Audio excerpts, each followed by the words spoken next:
Okay, fair enough. You can hear his balls jangling. It sounds like chains, but it's not. It's actually his testicles rattling together.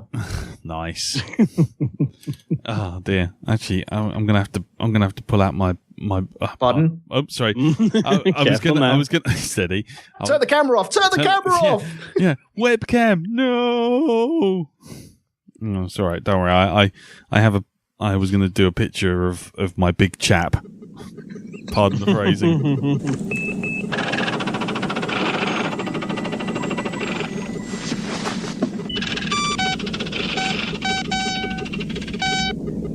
Hello everyone, welcome back to Shonky Lab. I'm Elton, and this week I'm joined by my guest producers, Mr. Jim Moon. Hello. And Mr. Lee Metcalf. Hello. And we have got a wonderful subject, I think, because we don't get to talk about this type of thing in film reviews that we normally do across the board. And I think across the board, between us three, I think we've covered all the movies, haven't we? Yes. Probably, yes, yeah. At some point, we've either spoken about them or spoken about all of them. I can't remember what ones I have done, what ones I haven't done, but I've definitely spoken about them on various podcast episodes throughout my history doing these sort of things. So, but I never really got down and dirty with the creature itself. So we are here to talk about the alien creature, the H.R. Giger. Giger. He's Swiss. It's not Geiger. Giger. The H.R. Giger creature. And all its, where it came from and how it has developed. And do we think it's right? Do we think it's wrong? What do we like? What don't we like? So, yeah, that's why we're gathered. There's no giving away anything. I did think about giving away donations of coins today, but I don't think I'll be doing that. I think I'll be saving that for something else more related to that. Yeah, so there's no giveaways or anything. So, sorry, guys. I know you wanted that 5 pence. Maybe you can give away face hugs. Maybe give away other famous movie aliens. Go on, who wants Alf? He's up for free. Oh, yeah, you can take fucking Alf. Oh, fucking Alf. Yeah, Alf. Every time you say Alf, because you every now and again you bring up Alf. And that picture, because I always remember that story. For anyone who doesn't know this, I was working in an elderly gentleman's house, and he had a stair lift. And it was a bit grotty, but, you know, he was a pleasant enough fellow. It just surprised me because I have to run the lift up and down. So I got on this stair lift and ran it up, very bored. Got to the top, turned around, and where the wall goes up to the ceiling from where the stairs are, there's a giant picture of Alf. Blue tacked to the wall. Cut out. You know, he's clearly got a poster and cut around the edge of Alf, blue tacked into the wall, and there he was to behold. And I naturally took a photo of it and put it on Twitter straight away. Yes, as you should do. Yeah, I felt obliged to. Yeah. Alf. And I'm always, whenever Jim, because it's always Jim that brings up Alf, and I'm like, oh, for fuck's sake. And that picture just pops back in my head. It's like I'm there, back on the top of them stairs, staring at that picture. It's very strange. Yeah, nice. Then when you die, you go up the tunnel, you see the light at the end. You know what's going to be the other end. It's a fucking picture of Alf. Nice. Oh dear. Yeah. God will be turning around to me and saying, okay, Elton, you can go up this staircase, you can go up that staircase, or you can go up this staircase. And I'll walk up that staircase. I will turn around to wave to God and all the rest of my family, and there will be a picture of Alf, blue tacked, to Heaven's Gate. Like, oh, for fuck's nice. By the way, just changing the subject very slightly, if anybody wants to see my big chap, I put a photograph of it on the Shonky Lab, was it Facebook group? Posted me big chap up. I'm worried to check it out, but I feel strangely obliged to as well. Yeah. And everyone's starting to join. Hello, everyone in the old chat room. Hello. Very good. Just for newcomers to the show, we do record this live on Mixlr. It's mixlr.com/Rogue2Media, and you can join in the chat room. It's not normally me that keeps up with the chat room. It's normally everyone else. That's why I get the guest producers to come in and do that sort of thing, because they're much more, they're clearly better at it than me. So, you can always do that, or you're more than welcome to join us on the Skype via Elton McManus. So if you type that in, phone us up, you can always jump on. You probably will get cut off at some point, because I now know how to do that, as Mr. Medcalf knows from last episode. Yeah, I love it. Thank you for that. You're welcome. Yeah. You're welcome. Yeah. Made me feel all special being the first to get cut off. Okay, so the alien. Yes. Okay, I'm going to get a bit of background from both of you, if that's all right. Sure. I'm going to go with Jim first. What is your background with it? Where did you first see it, or how were you first introduced to the alien creature? Well, now There Lies a Tale. I was in the last year of junior school, and I used to sit next to a guy, and we actually, you get in a new class, you get told where to sit. And this guy I ended up sitting next to, he was a huge horror fan. So we got on like a house on fire and used to try and outdo each other doing various horrendous drawings. But his parents were into horror films as well. And always used to go and see the latest ones and bring back reports of them.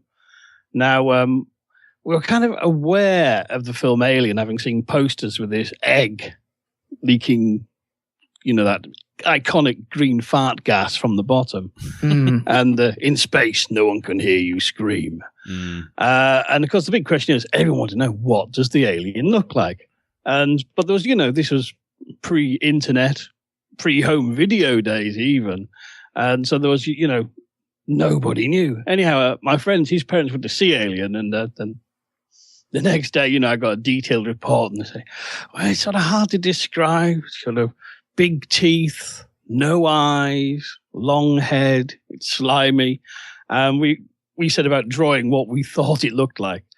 And it wasn't until a bit later on that I believe I can't remember, was it officially Marvel, but it was kind of Marvel talent. It was Archie Goodwin. And I can't remember the artist. Archie Goodwin scripted it, but they did a Alien, the illustrated story, essentially what we'd now call a graphic novel adaptation of it, which my friend, his parents bought him it. And we looked at that and go, that's what they meant. No eyes, long head, big teeth. And so it was actually, my real first encounter with the Alien story was in comics form, because it wasn't until a good few years later. And again, because remember, this is pre-home video days. I mean, I saw it on the movie television premiere. I believe it was a Saturday or a Sunday night. And I said that was before you had video shops and you could rent it. And so that was, that was like kind of, I'd been waiting a good couple of years to see it. And by that point, I'd got my own copy of that comic. I had the photo novel, which was literally endless stills from the film with dialogue, comic book style. And best of all, the Book of Alien, that had all about the making of and the designs, and a book I foolishly lent out and never got back in later years. It's kind of, where did that swag go? I was with a fortune now, damn it. But by that point, I did virtually know every page of that book off by heart. So it's kind of, it was quite strange. I was so immersed in Alien before I'd even seen the movie. And yet the movie still managed to completely knock my socks off, even though I knew every frame of it, thanks to the photo novel. But obviously the photo novel doesn't really do justice to how that film plays out. And there's some bits were actually, to be honest, incomprehensible in the photo novel of what was actually going on. Very grainy pictures, etc. Yes. The death of Parker in particular, I had no idea what had happened. Yeah. And then you see it in the movie and go, oh, it bit his head out. Oh, I see. Yeah, because I've got that photo novel book. I might actually take a photograph of it a bit later on. But it's the death of Parker is actually 3 stills of his head in the alien's hands, and then there's the head being punctured by the teeth. And then there's another picture of the head in the hands, and what looks like a load of blancmange. Yes, it's just 3 stills. That's all it is, right across. But the funniest bit is clearly they weren't that shot so quick. They weren't expecting it to be seen in such high detail in 3 stills, and you can actually see there's a crease at the bottom where the hands are holding this head too much, and the prosthetic is actually crumpling at the bottom. Yes, it's like a dimple right between where his eyes should be, like someone's squishing a half deflated balloon. Well, that type of shot is only on camera for what? Less than half a second, maybe it's a split second. A couple of frames. Yeah. It was nice to have that film and go back after watching the film. Go, but at the time you go, what? Yeah.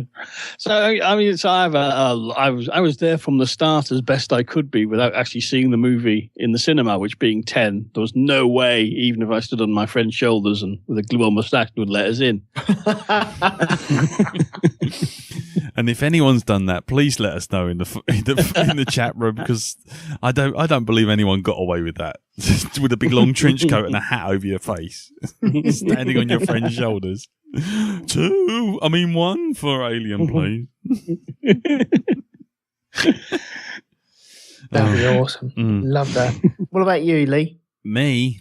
Yeah, I think I've told this story more times than I care to mention. But for those who haven't heard it, basically, my parents, well, we all moved into all these new houses, and basically it was like everyone was a new family, and so everyone was kind of like, the houses were kind of had this open door policy, and people would just go next door and chat and leave doors open, and leave the kids in the house next door, and we'd all go next door and have a chat, and just walking backwards and forwards, a bit sort of 70s soap opera kind of thing. Suddenly someone would just walk in the back door and go, "Hey, how you doing?" and this sort of thing. And one day in the summer, basically we got a Betamax, and my dad would go and get all these films and get them off the video shop, which is a newsagent down the end of the road. And he would take all the films, and you could see all the films that we wouldn't mind us finding were sitting on top of the telly, whereas all the ones he didn't want us to watch were in the cupboard above the telly, which was kind of like quite high up. And basically there was me as an 8-year-old, and and you could see sometimes the cupboard wouldn't close properly, and you could see, the name of things like Clockwork Orange and all these other things. And there was one called Alien, and I was still, watching Star Trek and watching all these other things. And I sort of was like, oh, that sounds like monsters, and oh, yeah, we'll have some of that. And so when Mum and Dad went next door to a couple of neighbours, Ian and Jan, they were just sort of having a bit of a chat, and they were sitting in the garden out the back and all this kind of thing. In the meantime, I'm still in the house, and I've climbed up, and with the judicious use of, I think it was a broom handle, basically broom handle, and standing on the side of the sofa, because the sofa kind of went up as far, because my dad had a long sofa that he would sort of essentially lie on, and he'd be sort of like parallel to the TV. So using that, I could use that and sort of just about reach, and I knocked all the things off, and I got Alien, and I watched it. And by the time it got to, I think it was just after Dallas died. That's when Mum and Dad came in. By which time I wasn't traumatized, but I certainly wasn't entirely sure I should have been watching it. But I was like, whoa, sort of thing. But also I was also like, because I'd never seen anything like it, and I was so it kind of warped me a bit. And after that, we just started watching any old horror films because Dad was like, "Well, if he's watched that and he's all right, he's all right." And next thing, you do kind of hit a threshold, and then you realise, well, okay, he's at that age. If he can handle that, he can handle pretty much anything else that comes along. Yeah, exactly. And so, so basically, I watched it at the age of 8, and then I started making plasticine models of it. Because we still couldn't work out, and then at that point, basically, Mum and Dad had turned it off. They just sort of like, get off, you shouldn't be watching that, getting really cross, but then later coming round to the whole idea. And so, so I only had like the view of the monster as far as I could tell from the brief glimpse that you see with Brett dying, and when Dallas turns his flamethrower to just show you it briefly with its hands out, doing its jazz hands. So as far as what it really looked like, I hadn't got a clue, and it wouldn't be for at least another couple of years before I got to see it all the way through. Awesome. So that's about it, really. I mean, but it sort of impacted. Let's put it that way. It's definitely one of those ones where a good couple of months afterwards, I was like, I can't go to bed in the dark. Oh, you just reminded me of something as well. Hang on, I've got to write this down. Okay. Well, my interpretation of, my way it was brought out to me, there was something that happened before, but I'll drop back onto that in a sec. But I first watched Aliens, and my brother was in bed, my dad was out working, and it was just me and my mum. And I think my mum had seen it before, and I'm pretty sure this was the television showing. I can't remember what channel it was on, but I don't remember any adverts being on it. Yeah. I don't remember skipping the adverts or pausing the adverts so you don't record the adverts or anything like that. But I recorded it and watched it with my mum. And she was checking on me every single scene, I suppose, that the aliens popped up. And I was just engrossed. It was exactly what I needed. I was just a young teenager who was just at the forefront of, okay, I want something. I've had a little bit too much Star Wars already. I've done the G.I. Joe thing, but I like the army thing, and I like aliens. And this came along, and it was just exactly what I needed. The thing before that happened about that, though, I was watching an episode of Spitting Image, and there was an episode where Margaret Thatcher turned into a massive alien, and she got this massive long head, and that scared the bejesus out of me. Yeah. And I remember asking my dad about that, and he's like, "Yeah, that's the alien from Aliens," and that's where I think my curiosity was budded there, and that's why I wanted to see it. But my first proper visit to the aliens was through Aliens itself. Yeah. Seeing Aliens, I then went back to Alien, and at that time, I think Alien 3 was on the cusp of coming out as well.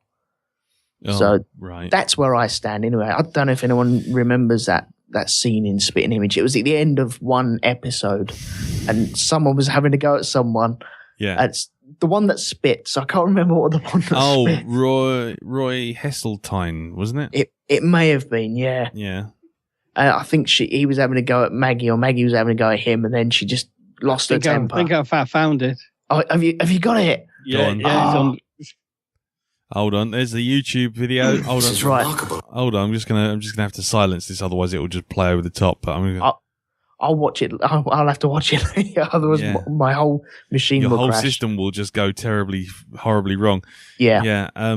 Frightening sketch from Series 3, Episode 17. In the scientist makes a horrific discovery about Margaret Thatcher. Hold on. It's almost as though she were an alien. Oh. Wow. Yeah. Oh my god. That's quite... Yeah.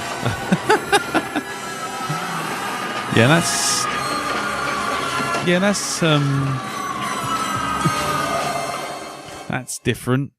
That was a thing. Yeah. Wow. I'll have to check that out later. Yeah.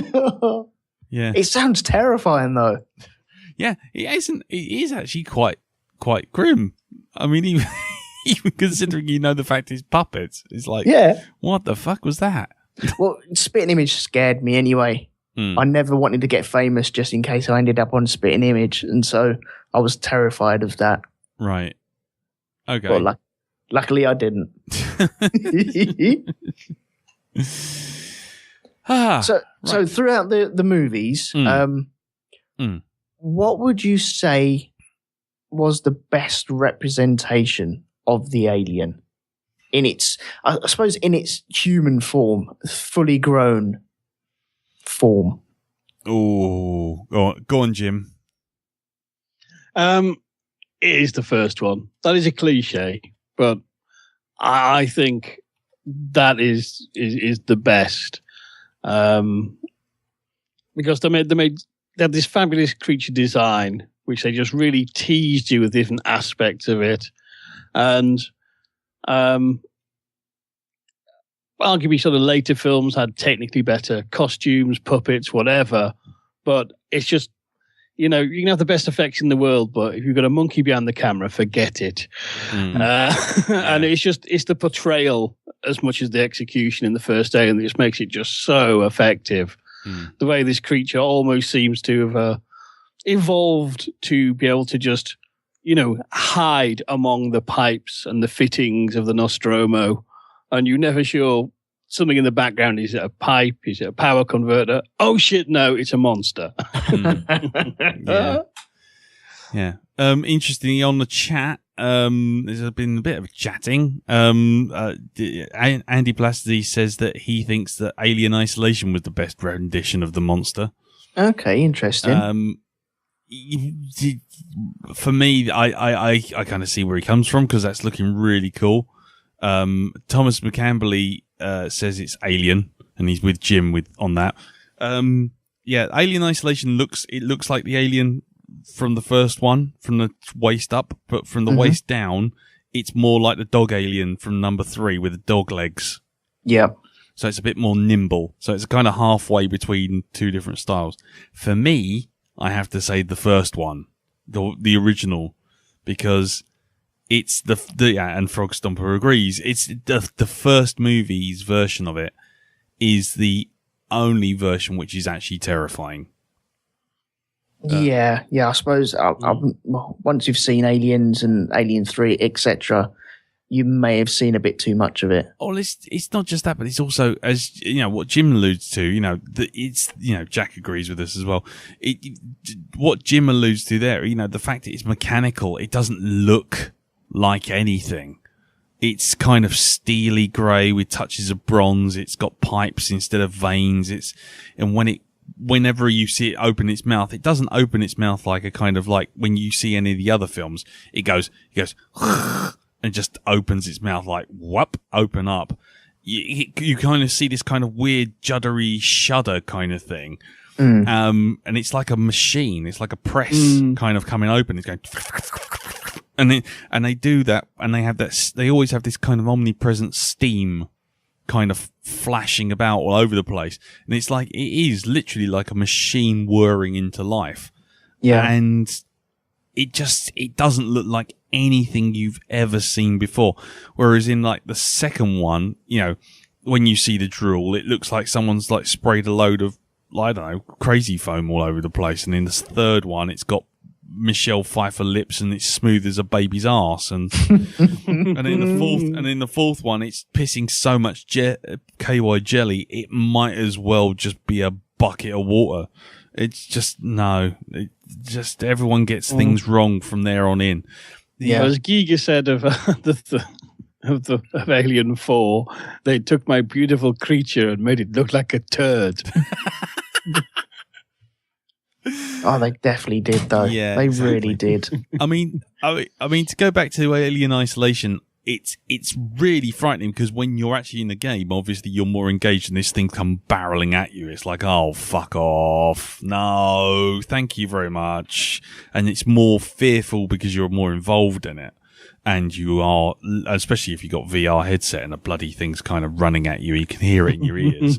That's kind of, that just is drop your load. I need new panties, Sir William. Thank you very much.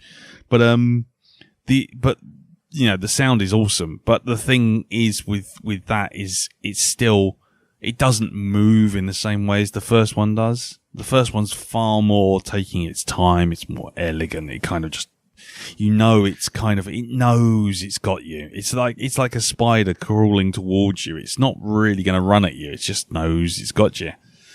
Yeah. Well, the thing in the first one is the way it moves. I mean, it's a cliche, but it moves in a way that is very alien. Whereas I think all the other movie versions, they move in ways where you can go, that's being like a dog. That's being like a monkey. That's being like a subtle teenager. That's a fat man in a suit. Yeah, that's Tom Woodruff after hitting craft services. Yeah. It did move alien-esque. It was very abnormal as it moved, but there were some shots where I've seen the shots where they took them out, or it was test shots of the alien walking through the corridors with its head bowed down, and it didn't seem quite right the way it was. It was too much of the body figure, the silhouette of the actual man in the suit, which I thought pulled out, and quite rightly so, they didn't actually use for the movie. Well, that's one of the big things in the making of. They really didn't want that moment of people going, it's a guy in a suit. Look, you can see the zipper going up his back.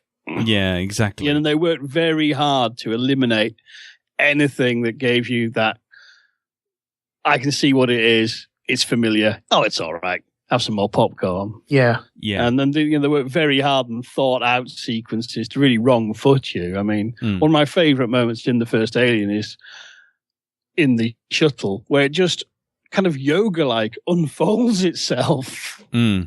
Like a magic eye picture that's going to eat you. Yeah. But there's a weird kind of, I say almost this sort of yoga way of doing it, of kind of, I have become one with machine, now I'm coming to get you. It is literally coming out of the walls like the bogeyman. Yeah. And that the way it moves is just so kind of, it's so different to other sort of movie monsters, and that's what gives it its real kind of, holy shit, it's in there with a moment, Yeah. Well, I suppose for me, Alien is the best representation of it because of its the look of its skin, the glittery effect that it has on there, almost metallic to it. Until you see the guy in the suit, it's kind of blown wide open there. But on almost par with that for me is the one out of Alien 3, because that is the most violent one, I feel. It seems more violent than the ones in Aliens. And there was a scene where I think it killed a couple of people in the shaft where all the candles were flickering, and it looks up and it just looks at one of the guys and just hisses at him. And it just looks so menacing. It looks like it's so powerful that it could just leap at him and just kill him by brutally landing on him. And I feel that one is more set in my mind than the one in Aliens. The only thing with that one, the Alien 3 one in particular, especially in that scene, is like Aliens and like Alien 4 and all the others, they do something to try and explain it. I think that's always the problem with any movie monster. As soon as you explain it, it loses its power. And in like Aliens, obviously we had the Queen and made it a hive, and in like Alien 3, it's a dog, and so therefore it's more dog-like, and so it just wants to attack you and kill you and In the original Alien, especially the director's cut, you ain't got any idea what it's really fucking doing. I mean, it gets Brett, that's fine. But what did it do to Dallas? Because there's no blood, no nothing, no Dallas. Yaphet Kotto, Parker says it himself. And it's like, that thing is doing something And then you get in the director's cut, you find out that actually, it's doing something quite grim. Yeah. But we don't understand. And I think the problem, that's the thing with the first film is it's doing all this weird shit, and it's basically literally changing itself from one step to the next and always wrong-footing you. And you think, oh, it's just killing you. Well, actually, it's not. And it's just like, that's the thing for me. That's the thing without in the first film, that's the thing that none of the others do. In all the others, including Alien Isolation and all the other video games, what it does, it just comes barreling at you, it kills you. That's it. Done. Done. Whereas in like Alien and in lesser point Aliens, it drags you off. It goes off to do something equally. Yeah. The dragging off thing is the bit that gets me, and I would love them to bring that back in the future films that they're bringing out. I kind of want to see that. With all the dragging off and the Dallas stuff and the Brett stuff, and when we first encounter this on the derelict, it's not actually on the derelict, is it? What, the alien? Well, they go through something underneath and they find this massive cavern, don't they? Yes. Is it that I get a little confused with it. The cavern that's not on the derelict, that's underneath it, isn't it? Jim? I mean, because they winch down, don't they? Yes, they winch down because there's a massive acid hole in the floor. I always thought they were in like the lower decks, the very bowels of the ship, when they're sort of winching down into it, where all the rum would be kept. Yes. Yeah. Well, ship's biscuits. Why are you burning the rum? Well, with that, because I didn't realise, I spoke to Lee about this a little while ago, and it just, you said something, I can't remember what her name, what was Cartwright's? Lambert. She says, what happened to all the crew? Yeah, I wonder what happened to the rest of the crew. Yeah. And now as an adult watching that, I'm like, oh, I know exactly what that signifies. Yeah. And that's been burning up inside me for, well, God knows, 20 years, I suppose. And yeah, I love that that's now come out. And I'm like, oh my God, that could be the crew down there. Yeah. Yeah. I mean, that's the thing, Steve Bob's on the chat. He said, that Ridley Scott mentions there was a pyramid in the director's commentary. Well, there was a temple, and it got repurposed into Prometheus, so we can get to that a bit later on. But yeah, the idea was that, and as you saw with the director's cut, it drags the alien off. The alien drags someone off, turns them into an egg, and then leaves them down there. Yeah. And yeah, I love that idea of it though.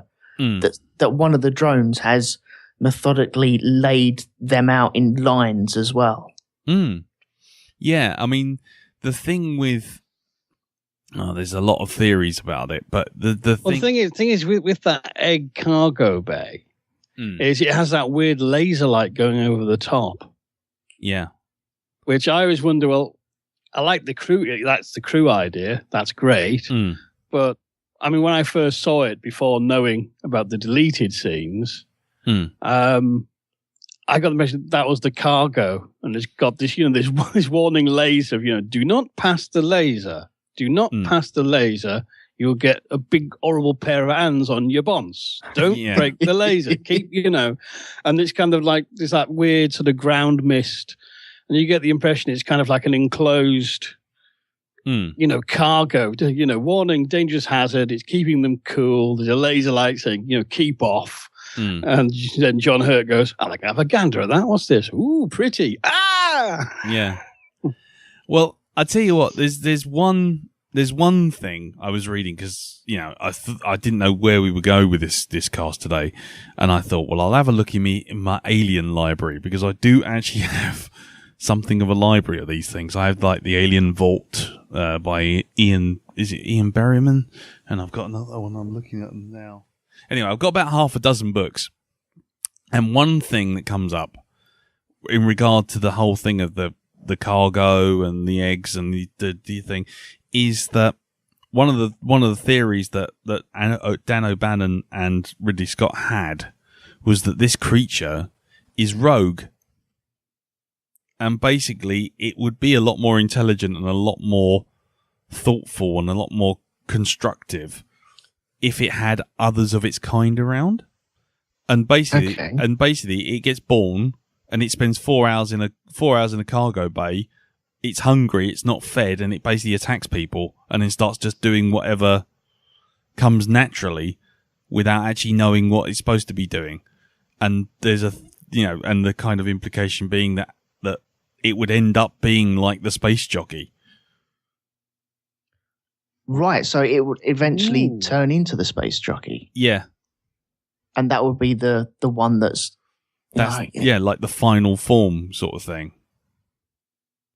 And then they go screw that up, don't they? Yeah, and they screw it up because really it should be something that's kind of unleashed en masse into it's the same as if you want to use the ant analogy, the idea that if you take one ant from a random sort of hive and then put it into another ant colony, basically it will just go fucking mental and just start attacking everything until it's basically taken down. And that's kind of one of the things they had in mind, was that this creature is actually basically acting on instinct, but it shouldn't be. Yeah, I've always thought it was acting on instinct with the egg morphing thing about taking. Mm. But I was under the impression when you do see Dallas and Brett up on the wall, Brett was turning into the egg. Yeah. And Dallas was going to be the new host of a new alien.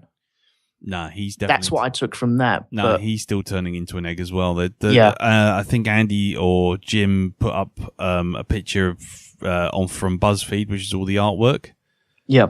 Yeah, and basically, there's a concept art, and you can actually see, I think, about fourth or fifth down.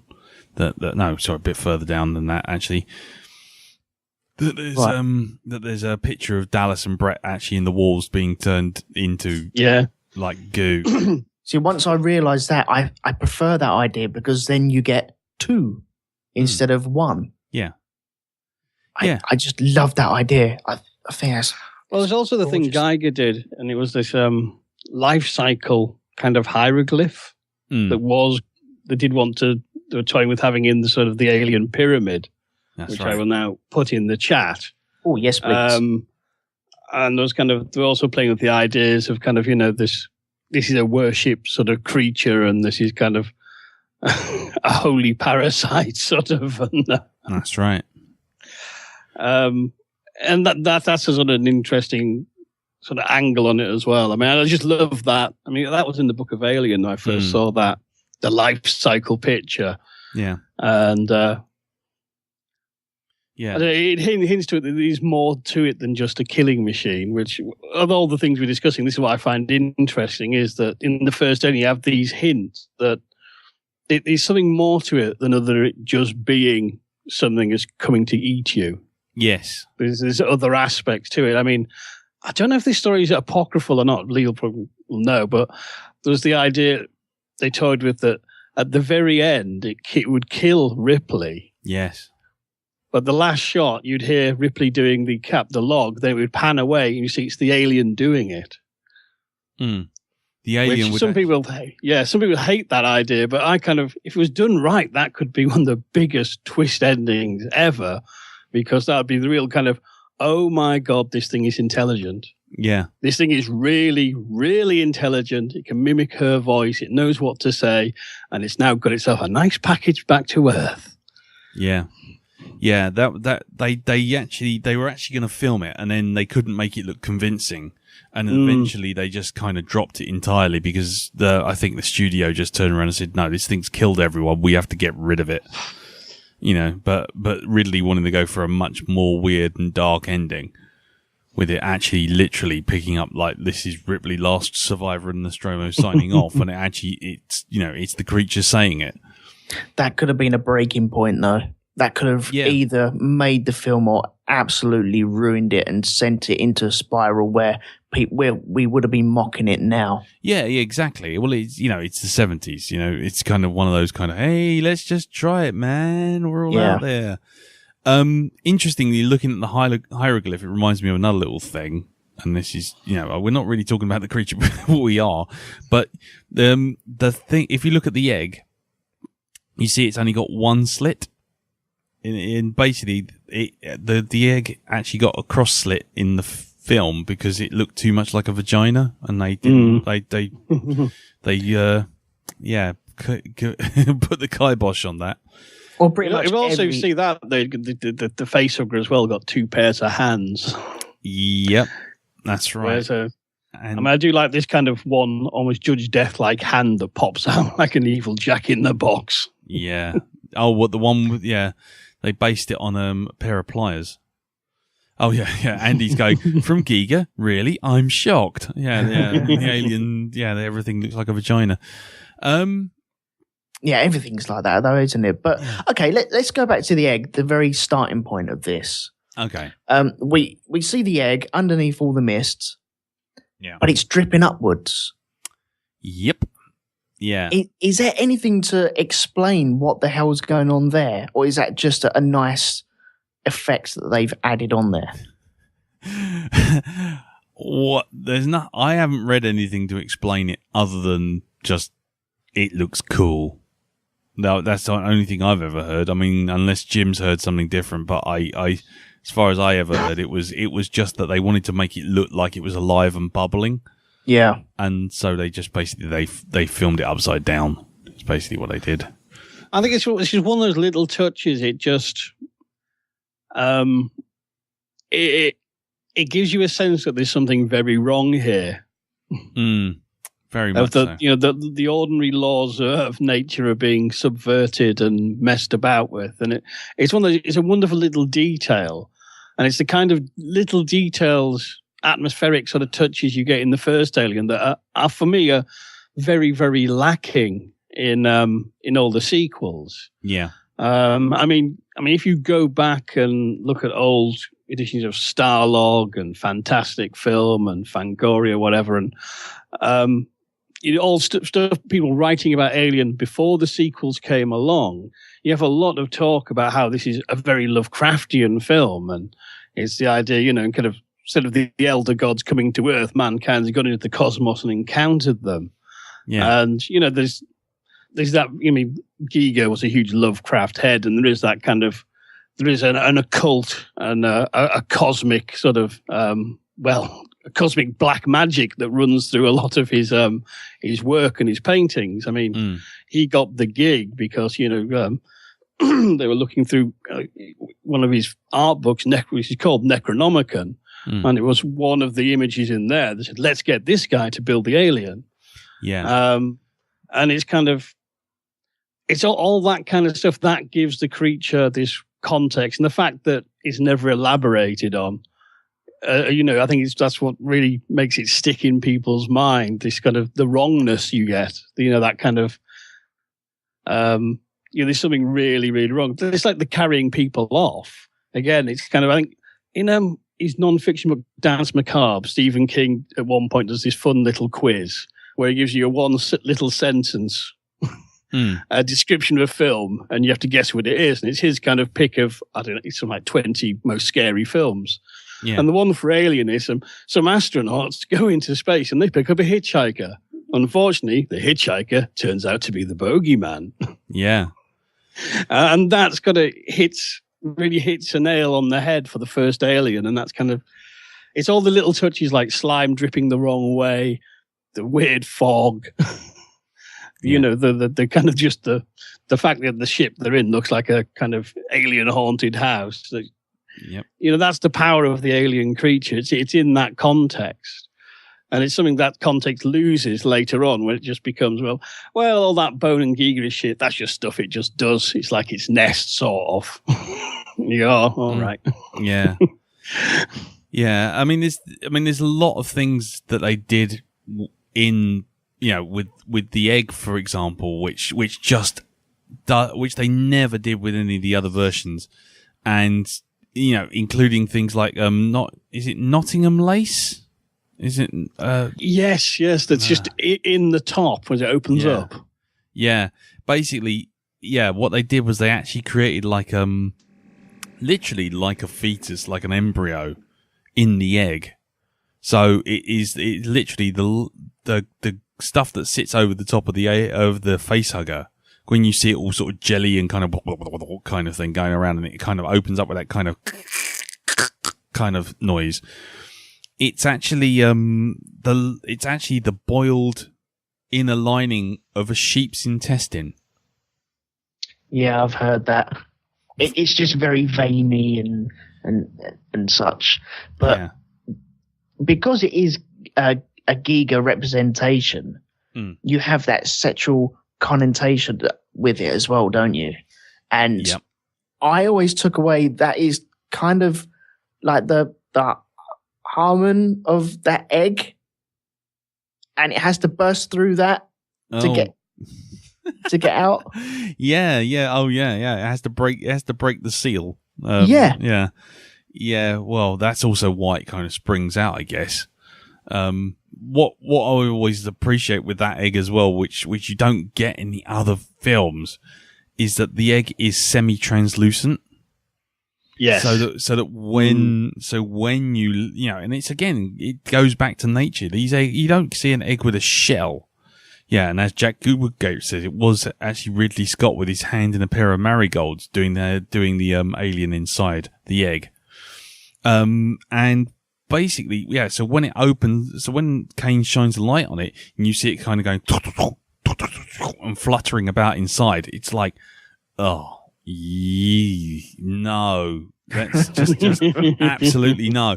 Whereas in all the others, again, the subtlety's lost, the emotion and the naturalism is lost. The thing just goes wee and just goes pop, and out it comes, or one finger comes out and it kind of crawls out and flops onto the floor. It's just like, oh, give over. Okay, who did the alien egg worst? What film was the worst representation of that? Oh, I would say Alien versus Predator did it the worst, because the egg. There's some pretty shoddy ones in Alien Resurrection as well, where they what in front look really plasticky, and they just it looks like a theme park ride version. Martin Thompson said Cadbury's. But yeah, AVP was, for me, was the one, because it actually, what they did was they made it just look like a coconut, and then with like a petal on top. And then when it opens up, it looks like it's got a white plastic bag in it. And then they have the temerity to go, "Ooh, we're doing it so cool because look, we do it in slow motion." And they did like a bullet time. That's the worst thing to do with that thing. Off. That thing is supposed to be super fast. You're not supposed to see it. Yeah. Well, that's what on the link I did on the chat room, that's all the concept art. You see a lot of the early version of the chest burster, the face hugger. And there's lots of different it's like a prawn-like design and several variants, but one you notice, they all have this big spring-loaded tail. That's something that made it into the final film. They had it just like, it uses that tail, just launches itself really, really horrendously quick. You know what I mean? It's that kind of like a dragonfly nymph popping out, just yeah. And you should never slow that down, because it's kind of, it loses the essential dynamic and a good jump. Yeah, to be honest, cinematically as well, kind of fucking hell. Yeah. One thing they did do in Resurrection that I didn't mind with the eggs was that almost that seal that they did under the water when they were swimming through the water, and they had to pop up and break that membrane. I like the idea of the membrane and them positioning the eggs around an access point. Okay. To me, that looked like someone left a plastic bag over a swimming pool. I'm not saying it looked good. I like the idea that the alien creature would. Okay, this is some sort of trap. It's almost a trap to ensnare people. I like the idea of the membrane and breaking the membrane, and that just triggers the eggs. Yeah. Like proximity to it. It's like a fly on a spider web. Yeah. At one corner, a fly lands onto the web, and the spider can feel it tingling. I mean, the one thing help me out here, Jim. Because the one thing I always got with Alien Resurrection in that particular scene is that membrane has grown out from the bottom of the eggs. It's not something that's intended, and again, it's something that's come out of bloody aliens, which just does my nut in. It's like when you see the eggs in Alien, they're just eggs. You just see an egg. When something lays an egg on a leaf, it's just an egg. Mm-hmm. But in every other version, some clever fucker turns around and goes, "Ooh, wouldn't that be really cool if we had some tentacles coming out the bottom of the thing?" And then someone goes one step further and goes, "Ooh, tentacles out the bottom, plus a membrane. Ooh, tentacles out the bottom, plus a membrane, plus an extra bit here, over there, and everywhere else." And throw some shit up the walls. Yeah, and then just have it all look like someone sneezed while having a mouthful of Hubba Bubba. It's just like, do me a favour. So, I like the idea of it. Yeah. I don't think it could have been done maybe better. And it doesn't help that it is in Alien Resurrection as well. Because as soon as you mention that name, it's, fuck off. Yeah. Really just fuck off, honestly. Yeah. And there was a point where I was thinking, I don't know if I think I might like this movie. And then the last time I watched it, no, that's it. No, I'm out. I'm done. Yeah. Far too many times, and it is utter bobbins. Well, the other thing with the that membrane on the bottom of the egg that comes out and it triggers when someone comes through underneath the water is, when has the alien ever had need of that method to infect someone? It's like the one thing that the first film does, and to a lesser degree the second film does, is it gives you like nature imperative. It sort of goes, this is how things must work. You need if you got a parasite, you need something to infect a host, and the host needs to be supplying food, and then it kills the host and gets on with things. The egg being on a thing which then has like tremory kind of webbing out the bottom to trigger. Well, he never needed that for anything else. Now, all of a sudden, because some French bloke decided it, that was it. He's like, I feel, well, Jim said this before. It's when it is needed, it is used.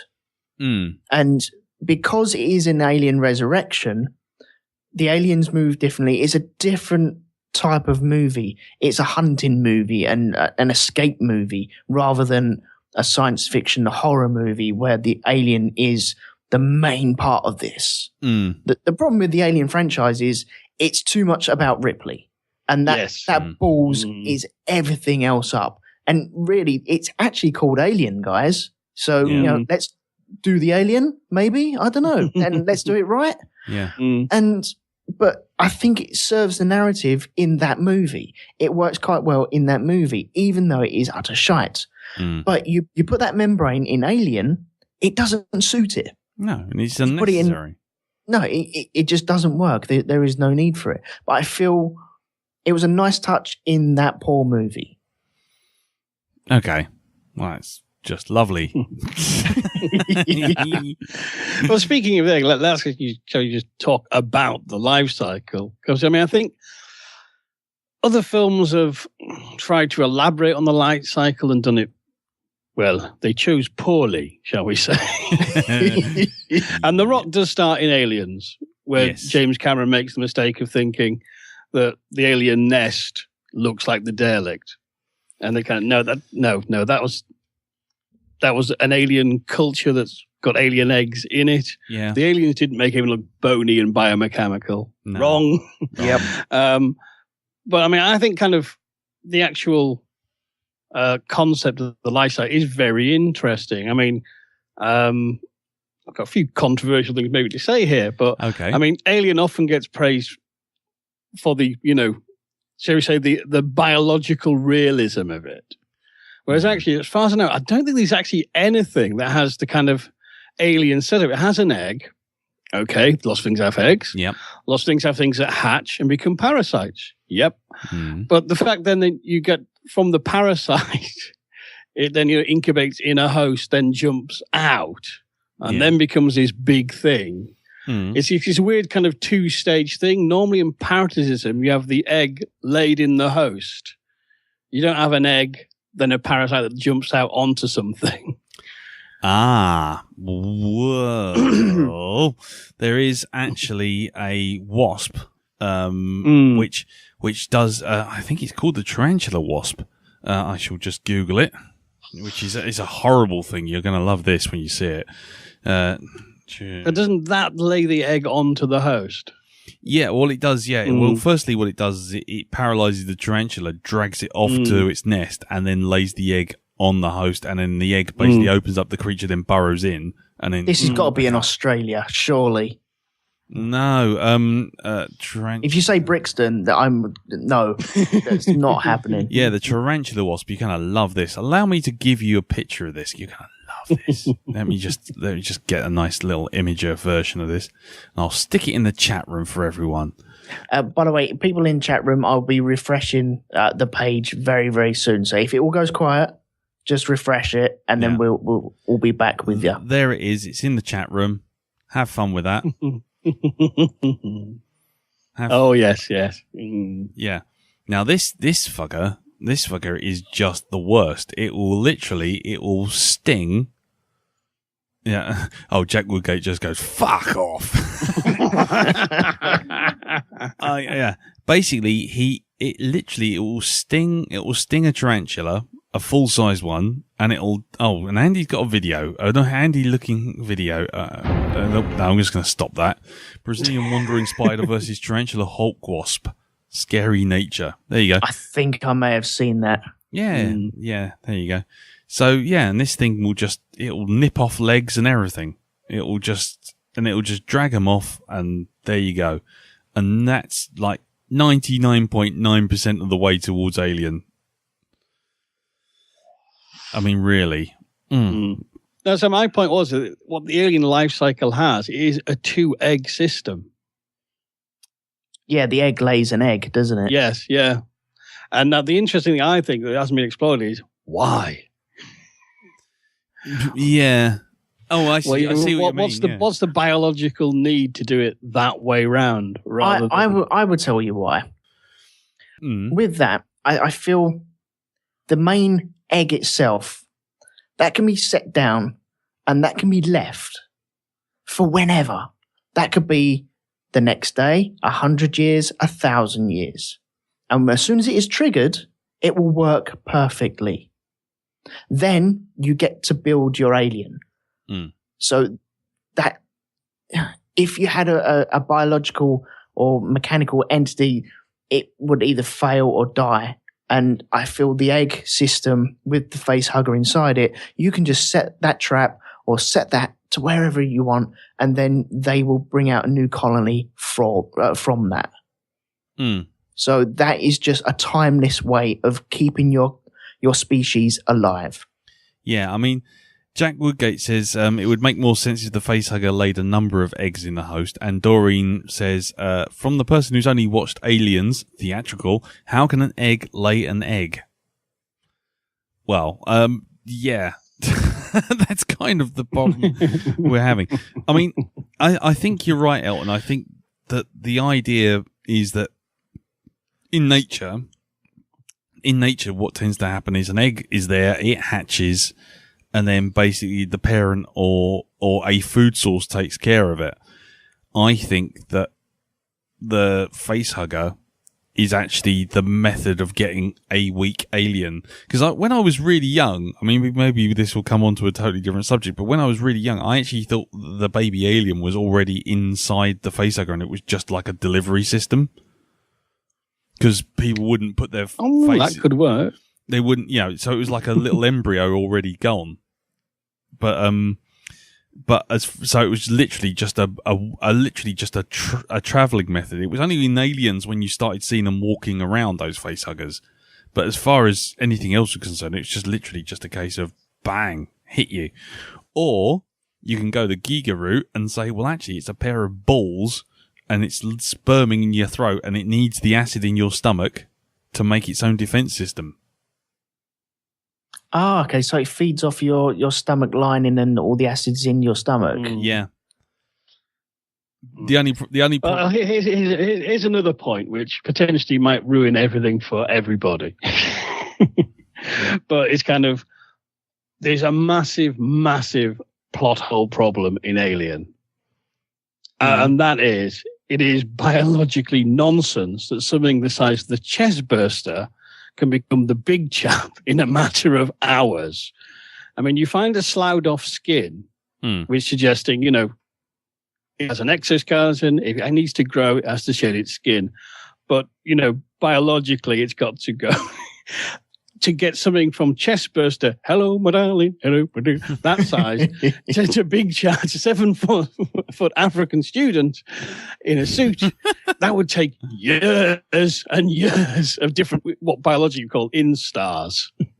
Yeah. And this is something that, being quite into sort of frogs and spiders and chrysalises as a kid, it was going to, okay, it's cool, I'll let it pass. But it's always bugged me. But when I think about it, actually, later films have really played it. Oh, it's a big animal, it's an insect, it's an ant, blah, blah, blah. But, I think there's a potential, not an explanation, but something you could play with there in that gap. And it ties into kind of Elton's idea that, it actually, if you went back to, say, John Hurt's body and you found actually it's been totally desiccated because while in him, it is literally absorbed all the life out of him. Yeah. So, after he's gone, he becomes a husk, just literally, he's just paper and dust. That would, explain why suddenly it can have this massive growth spurt. Yeah. Or if you wanted to go more to the Giga side, I mean, and really, can I borrow your tinfoil conspiracy theory hat, Elton? Oh, you're more than welcome. Yes. But what if the chest burster actually summons from somewhere else the big chap? Oh, what? So it's like an organic beacon. Yes. Wow. Okay. we have taken left turn down the crazy alley. Yeah. Oh, actually, this is what it feels like to be on the other side of the tinfoil hat, isn't it? Yeah, it is. Welcome to but you look kind of like the kind of the ritual aspect. You sort of, and this strange sort of necropolized culture that's in the derelict. Well, actually, and sort of Giga's sort of life cycle sort of thing. It's kind of, it's an interesting idea to play with. That kind of, because I think the problem with the Alien film series is that once it's just an animal and these are the rules, it becomes dull. But if you have something that is evil and intelligent and predatory, yeah. And in the first film, this is the kind of comedy argument you get in slasher films that actually Jason can teleport. That's how he can catch up to teenagers when he only, walks in a slow sort of shamble, and they run like the clappers. Yeah. And, he could be kind of, he literally, the big chap does just worm in and out of dimensions. And this is why it literally comes out the goddamn walls. Yeah. Which makes it a lot scarier, I think. Wow. It's kind of like an alien devil. Well. Jeez, I hadn't even thought about that. Well, then that links in some ways. That does go into a bit of Alien 3 because, and also at the beginning of when you first see the alien, and it comes out of Kane in Alien, it comes out and what does Ash call it? He calls it Kane's son. And then later on, Yes. in Alien 3, you got them actually saying it's the devil, it's a dragon, it's a and if you want to go down that weird metaphysical religion route, then yeah, I mean, if you look at Giga's only video game, which I think was called Darkseid, it was that kind of thing. It was that kind of weird thing of kind of there's an alternate dimension that's just sitting beyond your own perceptions. It's there, you just can't see it. And yeah, if you suddenly fold all that in, the alien's kind of slipping in and out of this kind of weird realm. I mean, or as Andy Palacides puts it in the chat, I think the Jetburster just runs out, opens an airlock, and lets the big one in. The only problem with that is that it ruins the story that the alien, the little chestburster, was running around the ship and Jones was chasing it. And so when you see Jones in the cat box and then the big alien face comes down in the background and starts smiling at him, it's almost to say, I get to play with you now. Well, actually, it does beat the shit out of that box, and in the novelization, it actually picks the box up and shakes it about 100 times. In the novelization, and Ripley actually is kind of like cursing under her breath, but also thinking, I shouldn't be as happy as I am, but the cat's distracting the monster. Yeah. But what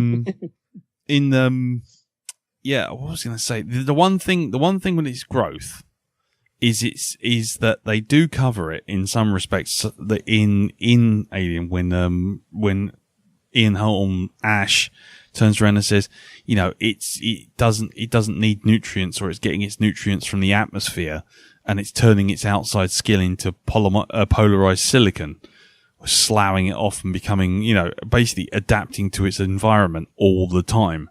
It's constantly adapting and changing. So the idea that it went from chestburster to big chap, which is what they actually called it on set, just in case anyone keeps thinking I'm referring to me dick. It's literally evolving to take care of what needs to be done, if you know what I mean. Which, if it doesn't evolve, then it doesn't survive. Yeah. And basically it's a silicon based creature, so it doesn't need the nutrients and the stuff that we need, because we're carbon based and we need water and we need oxygen. Whereas this thing needs, I don't know, could be anything. It could be iron for all we know, because it's completely different biology. So that's something, because this ties into sort of the Geiger's kind of, that's what you call it, his kind of philosophy or theme in his art books, of biomechanics. Yeah. And that's something that the later films lost. That, the first one has. And I like the idea that actually it's not just, it is feeding on the environment, which is why it's got pipes and it can meld so seamlessly and camouflage itself with the Nostromo, because it's drawn off that. Exactly. That's the thing. There was a brilliant book. I really wish I still had it, which went through things like, how, science fiction biology works with certain creatures, and it goes through them. And what it said with Alien was that, if it's silicon based, it doesn't need anything. It's completely different branch of evolution from us. So it's got no relation to anything we have. It's going to be silicon fused with every cell of its body. So it's going to be deficient in a completely different set of minerals and everything. So it will need something completely different. It probably wouldn't even be able to eat us, because it wouldn't be able to sort of take in all the stuff that we're based on. It would be like us eating a tractor. Which is what bugs me about later movies, where it just turns into a feasting machine. Exactly.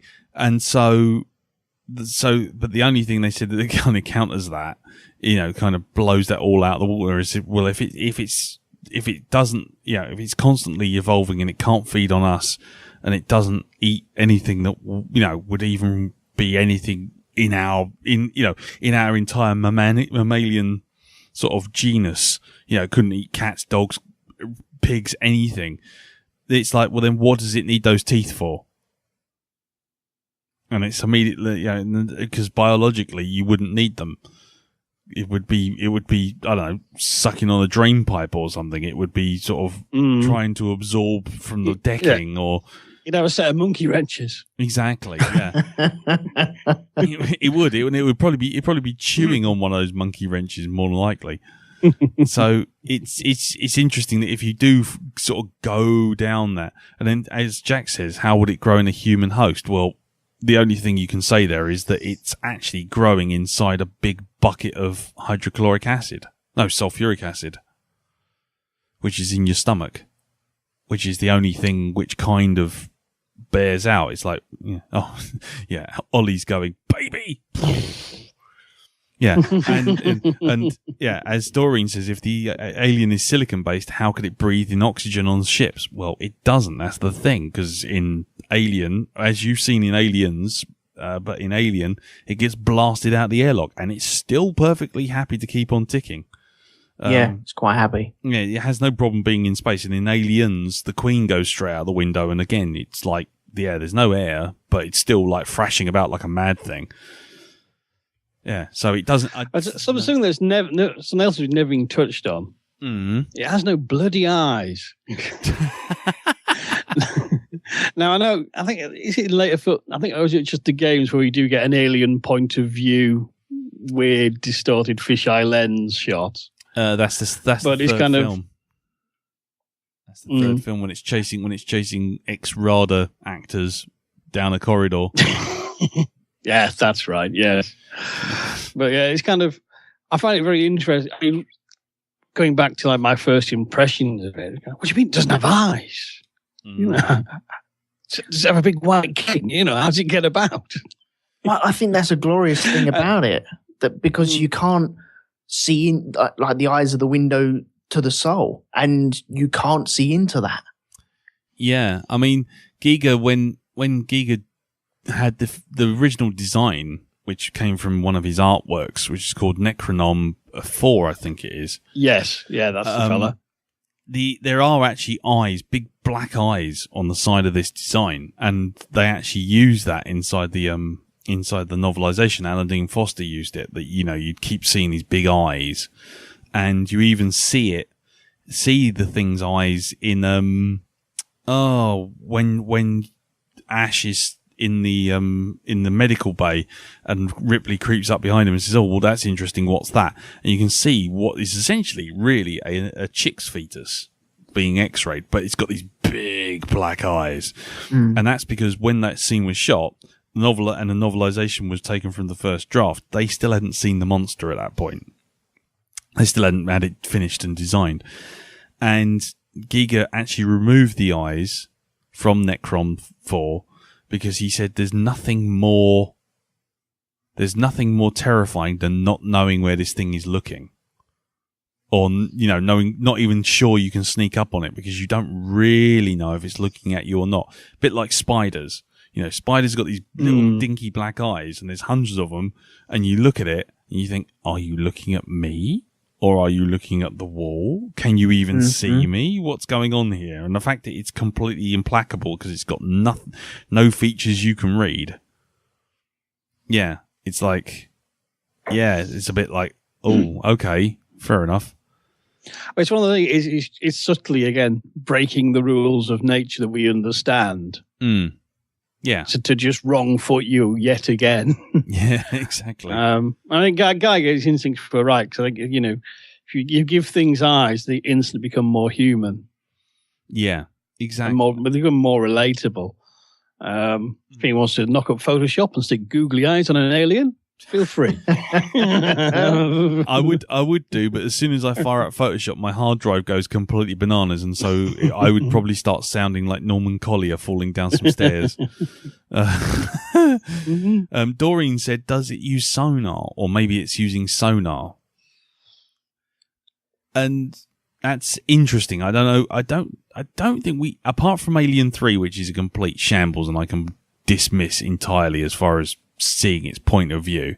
I'm pretty sure in maybe a year or so you will be able to dismiss it.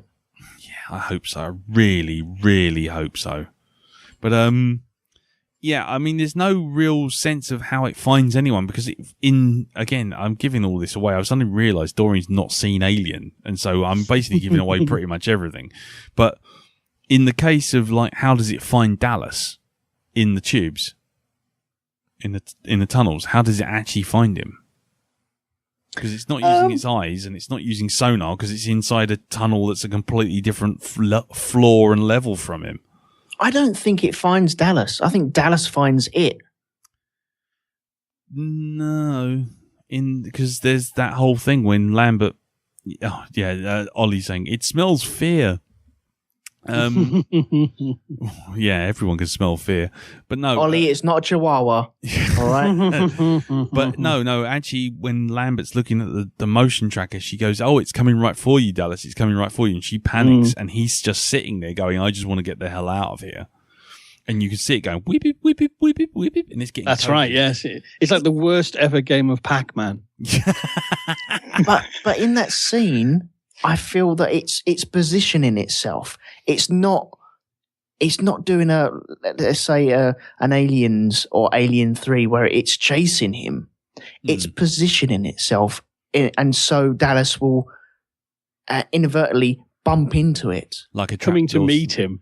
Yeah, and so it's if he doesn't find me or if he doesn't bump into me, that I'm quite happy just hibernating here until maybe he will come along next to me, because it does disappear off the scopes and then reappear. And I feel it's just, it adds another dimension to it. Is if it doesn't chase Dallas, Dallas accidentally finds it. It does have a kind of trapdoor spider kind of thing. Of kind of just, it waits till he sort of turns around before it does the jazz hands at him. Yeah. But, Martin Thompson says it's a playful little scamp, really. And Ollie's saying maybe it just wants to play hide and seek. And Doreen doesn't want to watch Alien at all, so I feel free to spoil away. I mean, it does kind of, but again, it comes back to that thing. If it hasn't got eyes and it can't use sonar, how does it find him? How does it position itself in the right place? How does it know the interior of the Nostromo better than the crew does? I don't know. How would it do it? Yeah, exactly. And I have a theory, which is a bit well, can I actually, Jim, can I pass you the tinfoil hat? Pass me the tinfoil hat? Can you? Yes, certainly. Okay, fine. Little theory is that basically it's like pheromones, and what it does is it marks its territory, and what happens is it knows where you are based on how much shit you're covered in, and it can sort of home in on that. And the reason I say this is because it doesn't get Brett until he picks up the skin, and it doesn't get Dallas until he sticks his hand in the goop, thinking that there may be something interfering. And then, and then when it comes for Parker and Lambert, they are basically in the same cargo area that Brett got taken in, by which point there's goop everywhere, because that's when it came up and it went and sort of drooled all over the deck. Mm-hmm. I'm glad you added the up in that sentence. Yeah, exactly. But that's the point. Is I think it's essentially it's leaving almost like scent markers. And basically, as soon as you do that, it is like a spider. You have kind of activated something that it can home in on. I like that. Because like I say, there's lots of pictures of tinfoil hats appearing on the chat. Thank you. But I mean, it's not anything ever given away or ever implicitly said. It's just something that just always, I always notice that kind of Brett kind of wanders around and he stays alive. Actually, if you watch the director's cut, he stays alive because he walks underneath it and it's hanging in one corner of the screen upside down, but he's being washed by the cooling jets from the engines. So the cooling towers are basically dropping water onto him. He's being washed clean. It's only after he leaves that, picks up the skin, and then suddenly it has him. I really like that. I like it as well. Mm. And I think that's quite a nice little thing that, you know, by basically essentially scent marking yourself, then it knows where you are. It can find you. It can home in on you. So in, let's say, Alien 5, do we want to see a scene where someone goes, oh, no, don't touch that? I don't know. Because they work it out. I don't know. I mean, in some ways, perhaps, but in some ways, it's a nice little headcanon, but also on the other side of it, you don't really want them to explain anything. Because this whole... Well, that's one of those things that get exploited over here. Oh, don't slip in the goop. We'll be fine. Yeah. You just sit flicking the V's at it. Yeah. Can't see us. Yeah. Exactly. Look, there's one over there and one over there. Mm. Oh, by the way, yeah, Steve Bob kind of comes up with a similar sort of thing. He goes back to the thing about silicon-based life forms. I shall just read this. Oh, Tom McCamberley says ants follow pheromone trails. Mm-hmm. But Steve Bob's little comment, I'm going to say before it disappears, is perhaps its own natural environment, there would be similar silicon-based life forms and it would predate on them. Therefore, it needs teeth. Munching on stuff in the ship's environment might be just a temporary fix. Ultimately, the scary thing is that we don't know the answer to any of these questions, and in as well crafted a film like the original, we are placed in the mindset of the crew members who have these questions with an impending threat of instant death hovering above them. The crew don't have the luxury of 40 plus years to think about it like we do. Yeah, which is fair enough. Hold on. Yeah, there's more stuff. Oh, there's bloody people posting stuff. YouTubes. Damn YouTubes. Oh, yeah, then there's a thing that Andy posted up, which is a concept art of Marine with a bunch of aliens with this Wi-Fi screens on their heads. Yeah, I like the look of it. Mm. I like the idea of it. I won't say anything about that just yet. Yeah, I do like the artwork. Yeah, I think that looks great. Yeah, I mean, yeah. So I mean, just going back to the point, I think aliens sort of triggering pheromone trails, or you triggering a pheromone web, effectively, for it to home in on, is quite a nice. I think that's quite a nice little explanation for how it finds its way around and gets to you efficiently without apparently having eyes. But just like Steve says, you know, you don't really want it to be explained. No, you don't. Which is kind of that weird thing, because as soon as you do, you get something like Prometheus where it gets explained and you go, oh, in terms of the engineers. It's one of those things. Is what the sci-fi writer William F. Nolan said is the door problem. You can set up a situation where there's something knocking at a door, and sooner you have to open the door. And when you do, you go, it's a 10-foot bug. And people go, oh. Well, then they go, oh, thank Christ for that. I thought it was a 100-foot bug. Yeah. You know what I mean? It's kind of... Yeah. I mean, there are ways to do. I think the first Alien does explain enough, but not enough. It leaves... You've got to explain enough to leave a grey area for people's imagination to work in and go mental in. Yeah. And, I mean, so as we said before, the problem is once you start establishing too many rules, you start diminishing your villain, effectively. Yeah. Yeah, exactly. Which gets us round to the Queen, but we haven't got to that bit yet. Yet. Not yet, no. We have to touch on the Queen not soon, but we do have to, I'm afraid. No, that's fine. Yeah, okay, no worries. So, okay, one thing to ask you guys then is, do you think the creature is genuinely scary, or do you think it's just the fact that in Alien you're trapped in a room with it? If it was like you're in an open street with hundreds of people and there's just one of them, would it be that scary? Or is it, what I'm trying to say is the idea of the creature scary enough, or is it just the fact that it's filmed by Ridley Scott on top of his game in a really claustrophobic environment. Ooh. So what I'm saying is, if it was the same film but with a tiger, would it matter? No, I think in the first film, it's the fact that it looks so strange, it moves so strange. There's bits where you can get this idea, and we can sort of theorize about its natural history and of detail, but still we don't really understand it or where it came from or what it was doing on the derelict.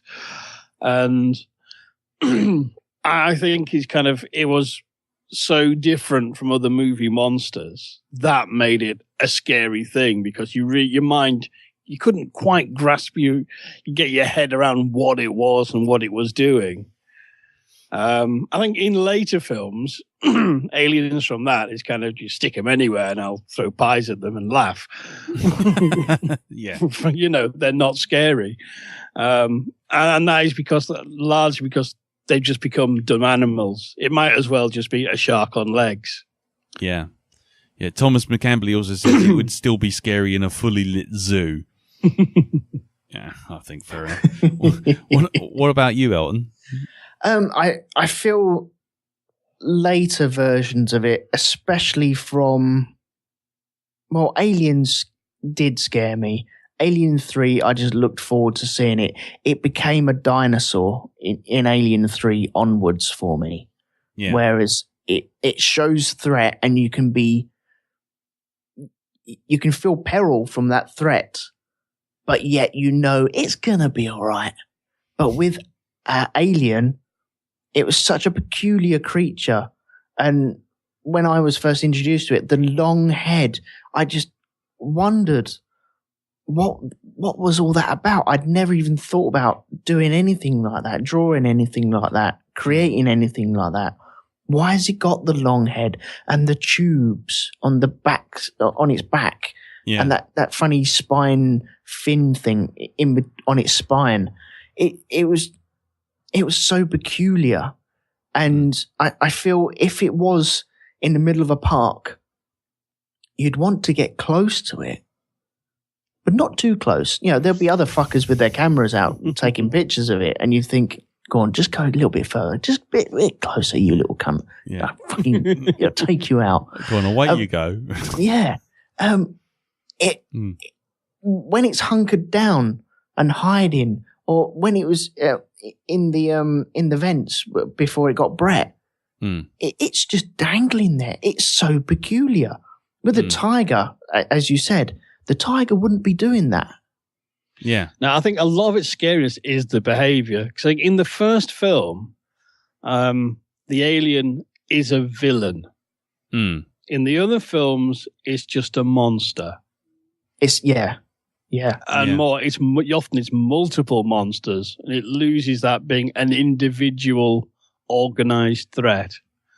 It turns into a zombie, doesn't it? Yeah, it's effective. I mean, I think in the first film, it's scary because it's not just going rah. It's just kind of, I don't know. I feel him now, I think. Yeah. You're going to get dragged away into the darkness, my son. Yeah. And you don't know why. Yeah. I mean, whereas in all the other ones, it's just going to splat you at the end. Yeah. And you know what it's going to do. And it's kind of, doesn't, once you deal with the initial horror of it, it's kind of, yeah, okay, next. Yeah. Well, I feel that leads quite well on to what was it doing on the escape ship when Ripley escaped from the Nostromo on the Narcissus. So yeah, I always get that wrong. Sorry. Okay. Because it was kind of hibernating, wasn't it? As if it laid the two eggs. It was converting two bodies into two eggs. My work here is done. I can go to sleep now. Yeah, I mean, just before we go on, I mean, Martin does actually bring up the creature gets boring because of its diminishing returns. After you've seen it the first time, nothing can match it. There is an actual canonical theory for what it's doing, but I will leave it. I'll leave it for a second, because if you guys have got a theory you want to throw out there, because basically Ridley Scott in the Alien Vault, the Ian Berryman book, basically Berryman basically interviews Ridley and says, "Look, what was it doing? What was it trying to do? What was it trying to accomplish?" And he comes out with an answer. But whether or not it's agreed, it's just his thought. But so what do you think about it getting on Narcissus then, Jim? I think it's a case of, oh no, you don't, missus. You're not getting away. I'm having every last one of you. Plus, looks like you're going somewhere really interesting. Yeah. Ooh, where are you going? Yeah. Like a cat hanging outside the door going, whoa, where are you going? Yeah. Yeah. What about you, Elton? I feel like it was settling down. Its work was done, and it had already created 2 other eggs where it was. This is how I feel the creature works. It comes from an egg, it pops out, and then its natural instincts kick in to preserve its race and its species. Mm. And so it's already done that. It's done its job by creating 2. And if them 2 create another 2 and them 2 create another 2, you've got swarms of it. You've got literal herds of aliens everywhere. And not that it was, I don't think it was settling down to die where it was. I like the idea of what Jim just said, where are we going? You seem to be wanting to go through this door. I think I might settle down there for a little nap. Mm. I feel it was either going to lay down, and if nothing happened, it would die, but its spirit would live on in other eggs. But if it was awoken like Ripley did, then it takes quite a lot for it to be agile, reawoken. Mm. It shows its hand, and it's like, hello, I'm here. I'm not going to do much. You're not posing any threat to me at the moment. Mm. And it was quite happy just being in that little cooped up room. No escape for anyone else. It knows its environment. And so it will just sit there and then see what happens in the next stage of its life. Because if it knows it's in a cooped up room with Ripley, then it can perform what it's doing to Dallas anytime it wants. It doesn't know when the door's going to be open. No. But I feel maybe it's feeding off the atmosphere again. Yeah. It's done its job, and now it's recouping itself, maybe recharging its batteries, so to say. And then it would be doing it again for Ripley, because all of that organic matter to go into making the eggs has come from that alien. Yeah. It's made its kind of nest in the Nostromo. So that has to come from somewhere, and that's come from that alien. And so maybe it's just recharging its batteries, and then it can perform that act again. Mm. Well, yeah, I mean, you're not far off. And Thomas McCamberley on the chat says that he thought it was like an insect at the end of its life, just sort of shutting down. Where basically Ridley Scott said that he thought that the creature was like a mayfly. And basically, it springs up, it does what it needs to do, it propagates its species, and then it just goes and ferries itself away just to die. And that would also explain why there isn't one on the derelict. Because it's gone off, it's done its job, it's kind of, got the crew of the derelict and turned them into a big field of eggs, and then it's just gone off and curled in a corner, and job's done. Job's a good one. And well, so that harks back to one of the secret origins of Alien, which is a Tom Baker Doctor Who story, The Ark in Space. Yes.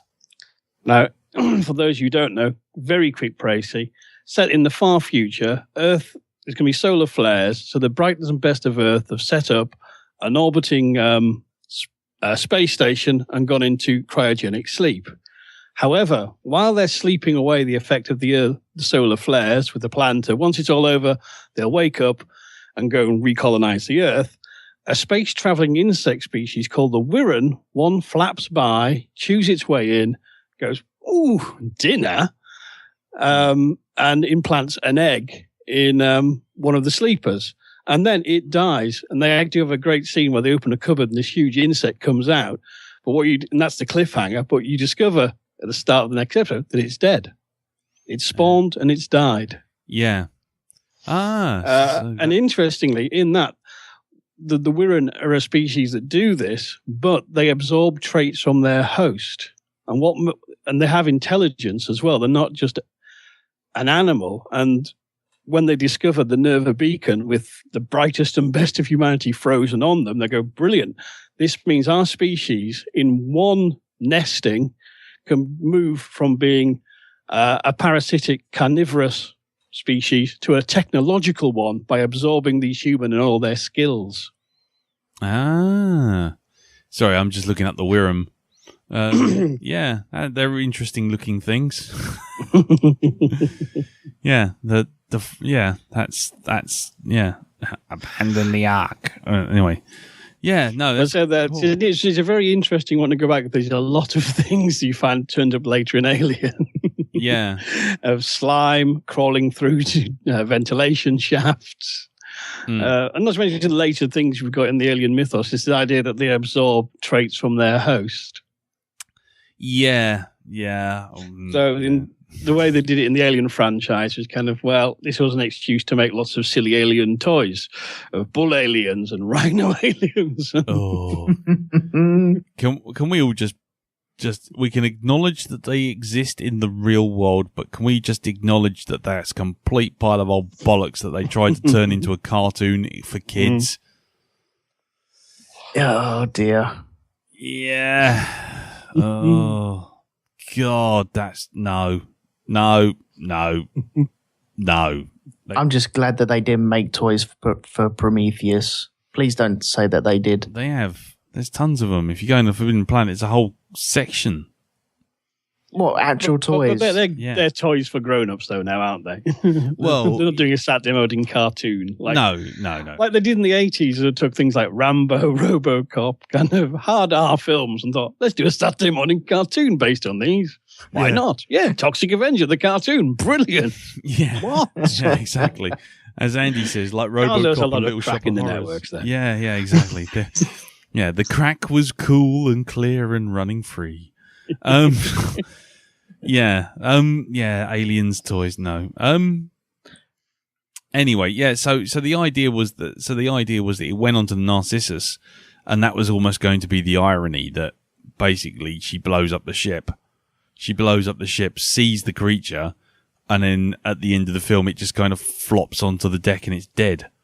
It's like, what killed it? Oh, it's done its job. Oh, so I shouldn't have blown up the ship then. It's like, ultimate Twilight. Accounts are going to go crazy. Yeah, fuck. Yeah, how much is this thing cost? 42 million in adjusted dollars. So it's another one of those sort of odd things that kind of eventually got turfed out because, having the creature just die of its own natural causes is not something that you would call a cliffhanging, exciting finale, is it? Yeah. So at the moment, let's just recap. What are we saying? The crew of the derelict was turned into eggs? That's the theory I like to stick with. As far as I'm concerned. I mean, I know what Jim's saying about the blue laser light, but I know that also that the blue laser light was only included at the last minute because in the studio next door, the Who were testing them out for a stage show, and they borrowed them. Okay. So the laser lights could have been there anyway. They could have had cabbages in there originally. Yeah, keeping them fresh. So. Yeah, exactly. But the whole idea is that that laser light wasn't actually even considered to be a part of the story or anything. It's just like literally a set designer went past and went, "Oh, the Who are finished with their laser lights. Brilliant. Can we borrow one?" Yeah, that's it. In my version of the story, it would be rhubarb, not cabbages. I just like to say. Yeah, and there's also I think it's 2000 AD, or was it a Dark Horse comic where it turns out you see the alien eggs and you see them all sitting there under the blue mist, and then you suddenly see one of them open up and you see the the facehugger leap out, and then you realise that the engineers grow up to be a lot bigger, and actually they use them for like fried egg dinners or something. So the thing leaps out and just goes. The creature at the other end kind of just goes, spicy, something like that. Jeez. Anyway, that's completely apocryphal, and we will not. I will not tolerate this. Stop it. Not. No. Right. So the engineers have been turned into eggs. Mm-hmm. A drone, a solitary drone, has laid them all in perfectly, sown its seed in fields of corn, I suppose. Yeah. Laid them all out. Then we get the impregnation, the gestation period as well, which I think works in the Alien movie. Yeah. They play around with it in certain other movies. Yeah. I mean, in the first one, it's kind of hinted that it's like a good couple of days. And then in sort of like in Alien 3, it's like a good couple of days. So that's not too bad. But in like Alien versus Predator, it's like 20 minutes. Which bugs the crap out of me. It's just, fuck the fuck off, Paul W.S. Anderson, please. In Aliens, it's never really you never really work out. Because by the time everyone's arrived, it's, all done and dusted. There is one colonist left gummed up, isn't she? Yeah. But whether or not she's been there for a couple of days or how long she's been there or when she was caught, it's all a bit up in the air. Well, I like that scene because she could have been there for days like that. And the movement of her head, the alien is incubating inside her. And so moving her head wakes her up and then triggers a process of, oh, hang on, I need to be born. Yeah. I mean, yeah, it's certainly a lot better than, Alien Resurrection, where it happens in a course of 1 single hour and then happens because the guy's holding the bad guy's head to his own belly. Oh, Jesus. Do you remember that? So you can get a double, not only a chest burster, but a chest burster through the back of someone's head. What's inside me? What's inside me? Oh, fucking Joss Whedon needs to be taken outside and slapped for that. Seriously. So yeah, that chest burster had the force to push on that guy's spine, push through his chest, and then through one side of the skull, and then through to the other side of the skull. Yep. It just doesn't make any sense whatsoever. And the guy, as we see in Alien and we see in Aliens, and not so much in the other two, but an alien trying to get out is a pretty fucking severe thing. Yet, Specky what's it face manages to stand there, hold a man's head in place, and go, just what? Yeah, okay. Like, anyway. But what I was going to say was should we move on to the chest burster itself? Yeah. Because the one thing I always had in my mind is that the chest burster comes out the chest only because it can't get out of the throat. What, in Kane? Because he's eating? Yeah. Because what happens is he starts to choke and he tries to breathe and you can see him going like that. And I always got the sense, and again, this may come back to what we always thought back in the day before we had these 40 years to think about it. But I always thought that what it tried to do was try to force its way up his sort of throat and couldn't. And so it sort of backs back down and sort of goes out another direction, goes through his rib cage. But it doesn't go through his sternum. And it just kind of basically panics and just punches its way out. So it tries one way, tries another, and then basically that's why it takes the chest route. Right, yeah, you would have thought it would take the path of least resistance. Yeah. Well, for a creature that toothy, I mean, why bother climbing up the alimentary canal where you just, punch through the diaphragm. Yeah. I just took it. It is like kind of those horrible parasitic worms that people get in Africa in particular, and they're really inches long and gross. But you get them through infected water. They gestate in your stomach, and then it actually burrows its way down and actually pops out your leg. So it can get to some more water to lay its eggs and continue the cycle. Oh, I've seen that where they have the stick and they roll it on the stick. Yeah, that's the one. Oh, yeah. Jesus. What are they, ragworms or something, aren't they? Or They're an abomination. Yeah. Not that little fish that goes up the wee into your willy. No. Yeah. But, I mean, as Andy says, he thinks it's too big to go out the throat. And in any case, it would probably have headed south. Yeah, let's not. Shit weasels. Sliver? Shit weasels. Yeah, from was it Dreamcatcher? Oh, God. Anyway, the thing I was going to say with the chestburster though is obviously there's two versions of it. There was the version they wanted to do, which they couldn't in Alien, which had arms, and so they went for this thing which was more like a snake. And in the later ones, it had arms. Which one do we prefer? And do we think it's sensible for it to have arms, or does it have to evolve the arms, grow the arms?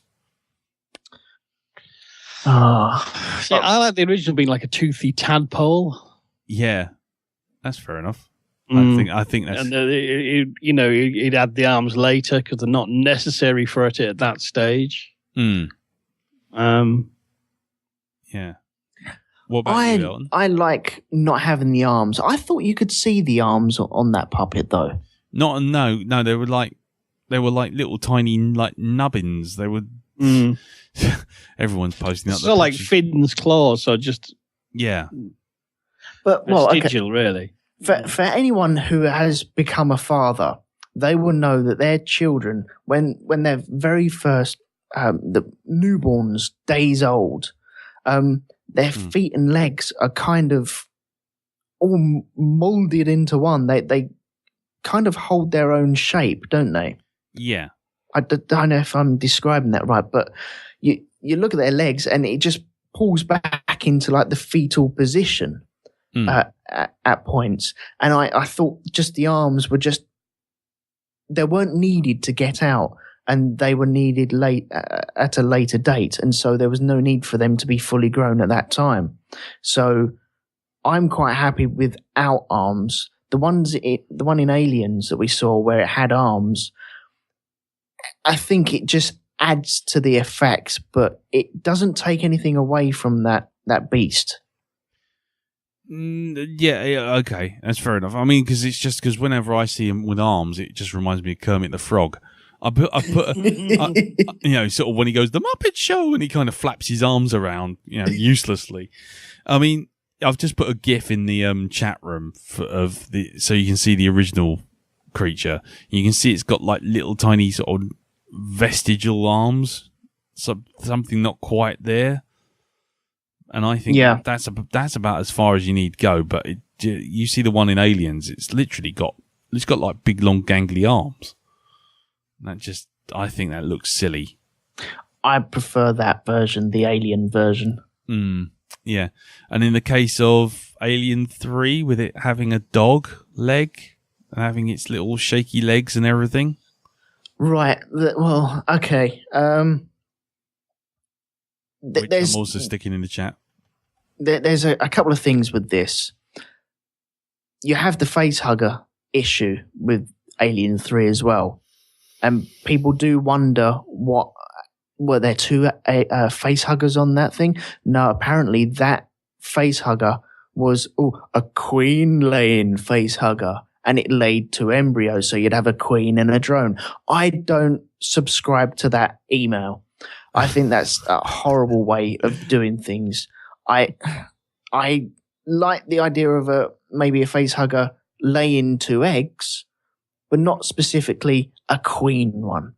I think in that sort of environment, if you want to go down the queen route, then you'd have a gaggle of aliens and then one would develop into the dominant one, and then that would just build itself up into the queen itself. You wouldn't lay a queen alien egg. But with it copying the traits of the dog, as we know, there's two versions of this. There's one from the buffalo that comes out in the director's cut. Which is the one that's in the GIF that I've just put up on the chat. Right. I like the dog egg. Dog egg. Dog egg. Nice. Oh, Jesus. I like the dog alien. I like the idea of it taking traits from its host. But if you want to do that, then really, if it's come from a buffalo, then it should be a lumbering piece of shit. I don't need. No, it's just no need. If you put, see, the idea of a parasite is it's something that feeds off of something else. It doesn't take traits. There's all this taking traits from hosts thing. Where I don't know where this came from. Apart from the fucking comic, the cartoon. If you're in the stomach of an animal, or if you're feeding off that animal, then you're kind of linked into that animal, and then that's how you're growing. You're using your host's. You're using the body. material. You're using the materials. That's all. I mean, and so you're getting the DNA from it. Are you? Are you getting the DNA from it? Well, if you're taking, because that never made sense to me, because at the end of the day, the alien goes into someone's stomach. You have to ask why. Well, one of the reasons would obviously be that's first access to food, plus it's acidic, which is obviously something that the alien would obviously like as an environment. It's warm. That's it. That's like saying if I took the alien embryo and stuck it in a Tesco's bag, it would come out as a blue and white striped loaf of bread.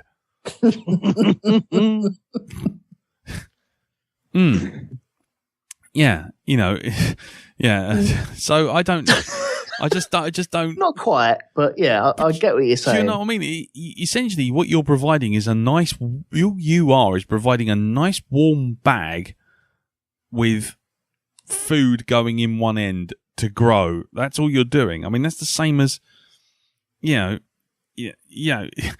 As Jack Woodgate says, if you eat a chicken, you don't start clucking. Well, it's one of those things. If you notice, the chestburster doesn't actually feed on the host body, not in the way like conventional parasites we're familiar with does. I mean, they're literally completely. Yeah, they're laid in a host because look, there you are. You've got an incubator and a ready meal.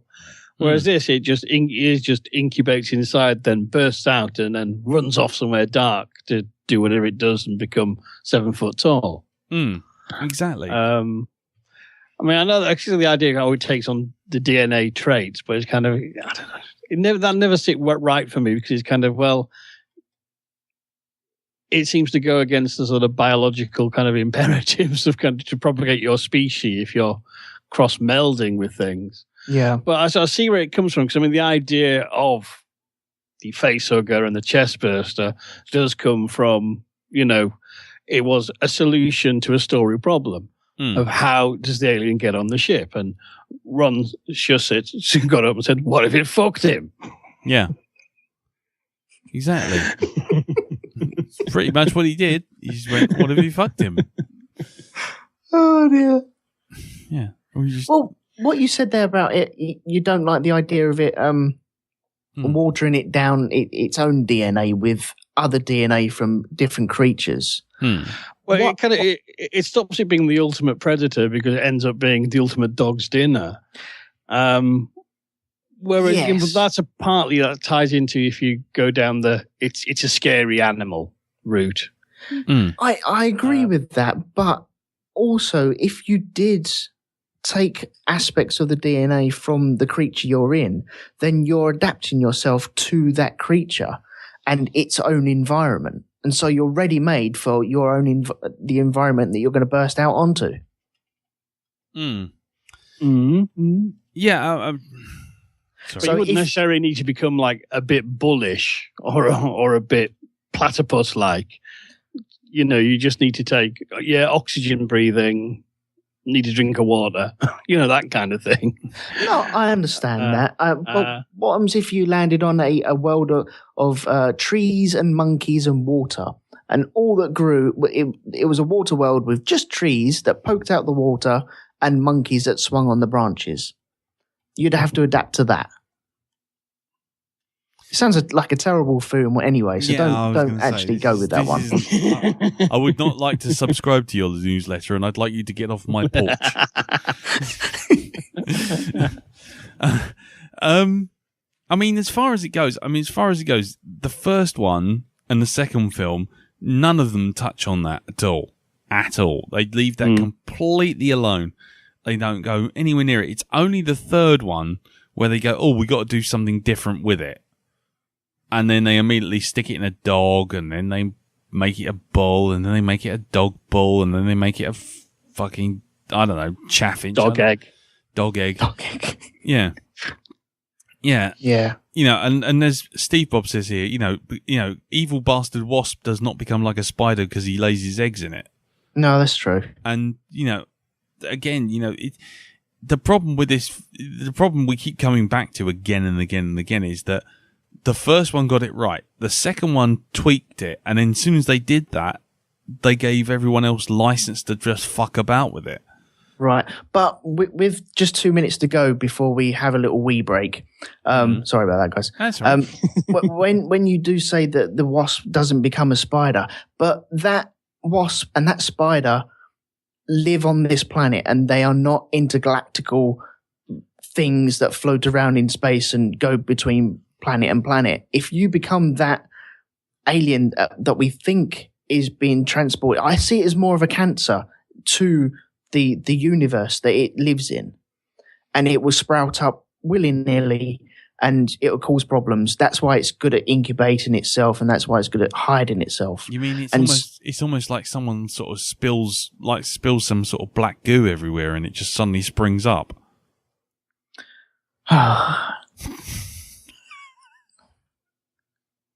Not goo. No, I'm just thinking of it needs to adapt to its position because it's going into so many different planets, and it's built for that environment that it's in.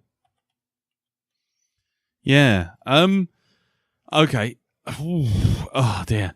Yeah. Well, I'll tell you what. Let's take a break now. I was going to say, because Andy just put up Cordyceps, which is basically something really interesting. But I think it's going to take longer than 58 seconds to talk about. Yeah. So we'll take a break now. We'll be back in 15 minutes or so, and then we'll try and cram the rest of this creature into one more part, I suppose. Yeah. Should we say Uranus a couple of times? Will that help? Why not? Yeah. We've got 20 seconds. Why not? Yeah.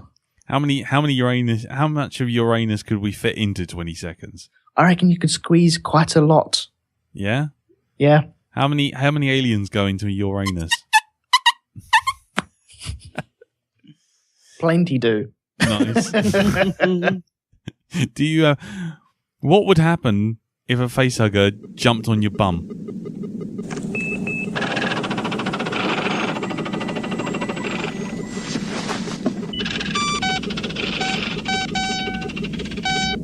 And then he shat on a turtle. Oh, sorry. Hello, everyone.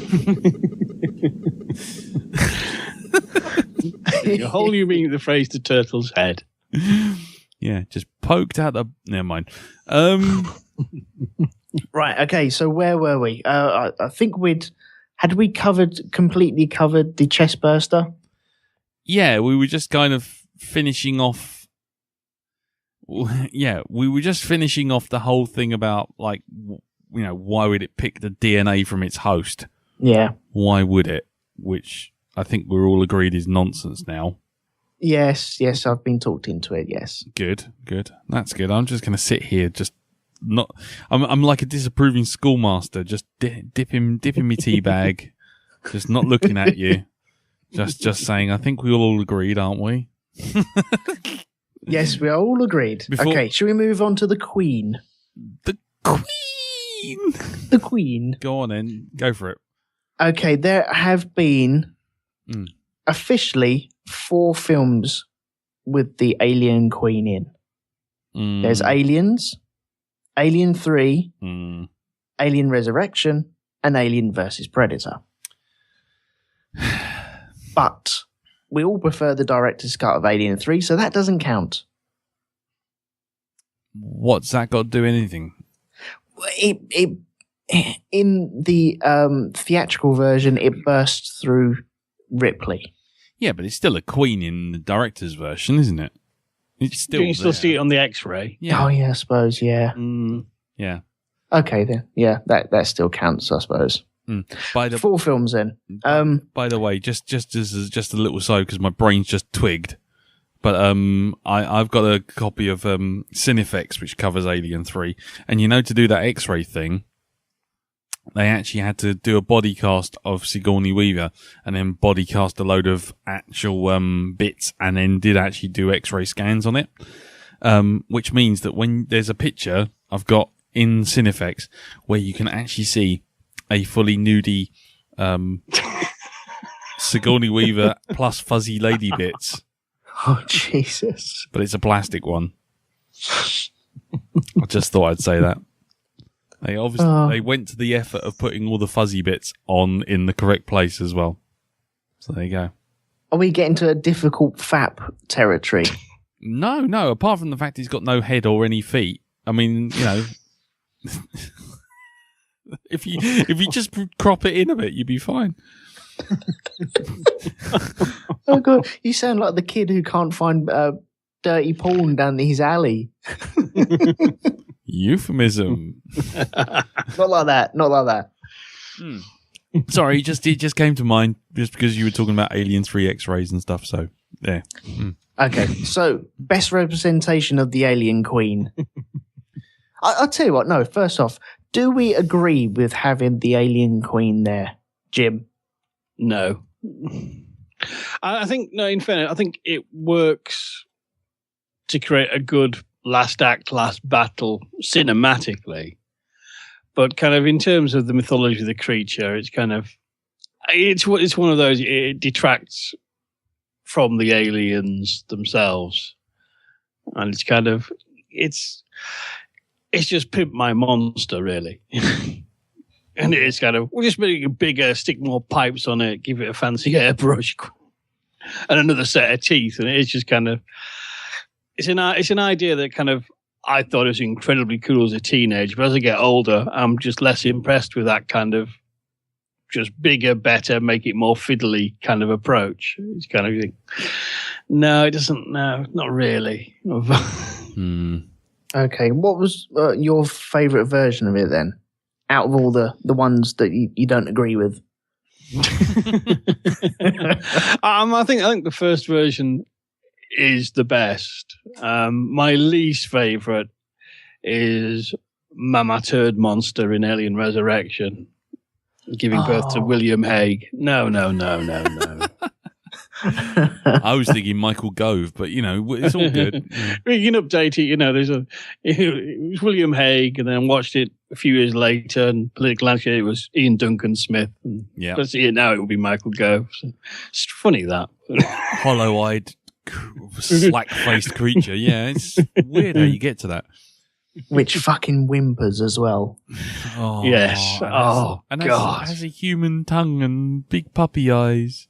It's a beautiful butterfly. Oh. Anyway, quick, off a quote. Lee, do you agree with having the Queen there or not? I think I'm with Jim. I think as a finale, last, face down a critter narrative, it's fine. It represents two mums coming together. Thematically, it all works. In terms of actual mythos and creature and everything we've seen before, it's just taking the piss and diminishes the creature. And there's been a lot of chat on the chat room mentioning aliens and Borg. And if you ever see the Borg in Star Trek Next Generation, they're just space zombies. They just come at you relentlessly cut your ship to bits and nick you.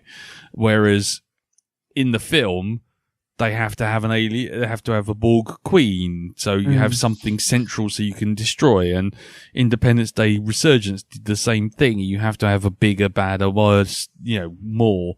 And while that's nice in terms of just standalone movies, it's not good in terms of the creature, because the creature's so well constructed in the first place.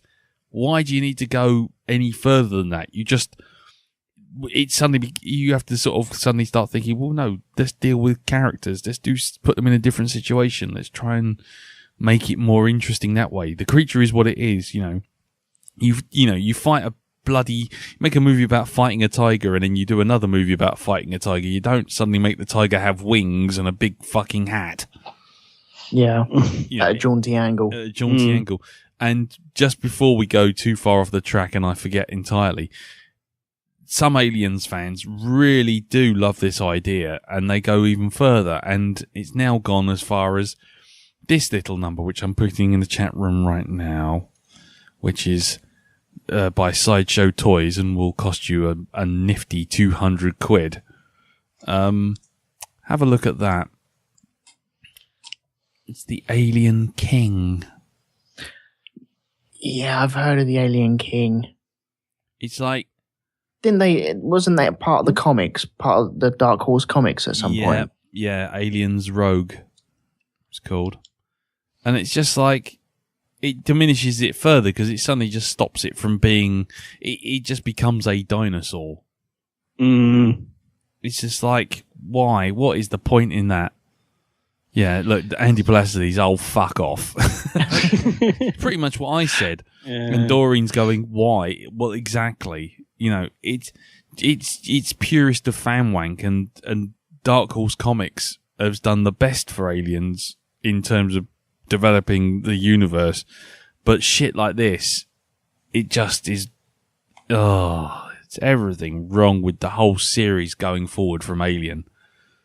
But anyway, and as going back to the Queen, yeah, I'm with Jim basically 100% on this. As far as best representation, it's going to be controversial.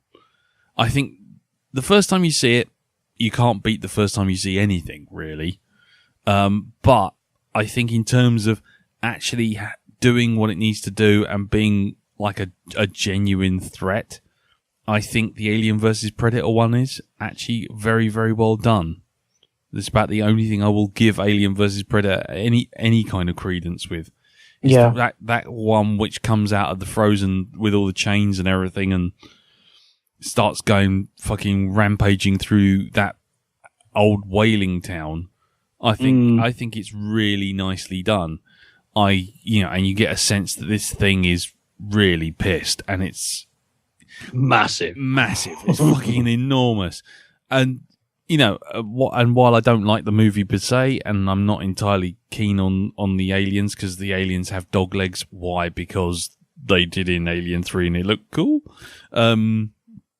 The Queen itself, I think, is that nice little sort of halfway house between a maquette, which worked really well in the first one, worked terribly in Resurrection. And then, so they went, oh, well, let's make a CG one and actually take our time on it. And actually, there you go. It was very good. Yeah. Now, what is this? What have you just posted? What the fuck is that? What on God's green earth is that? That is, I've just put this on the Shonky Lab page and the Mixler chat.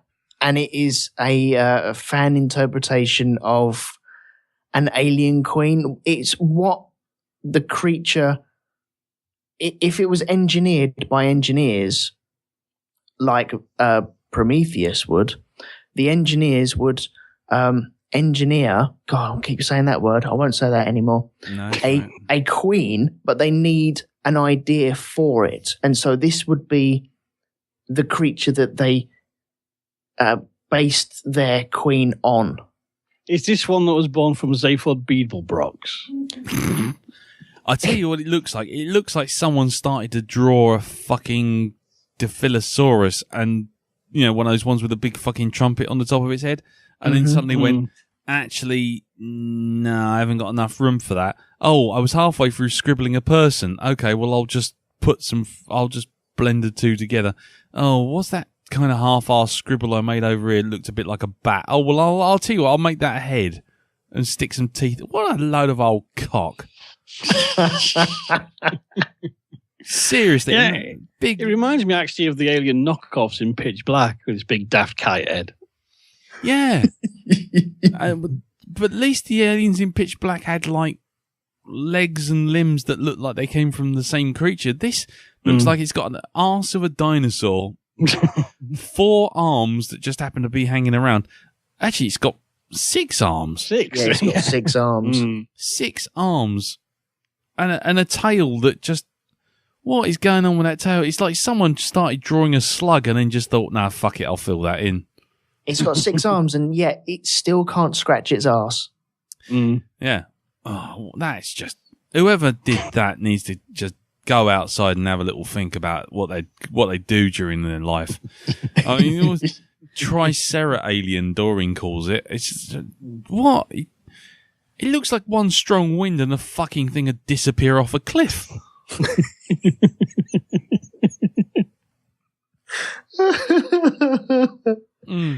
You wouldn't find it roaming through thick forest, would you?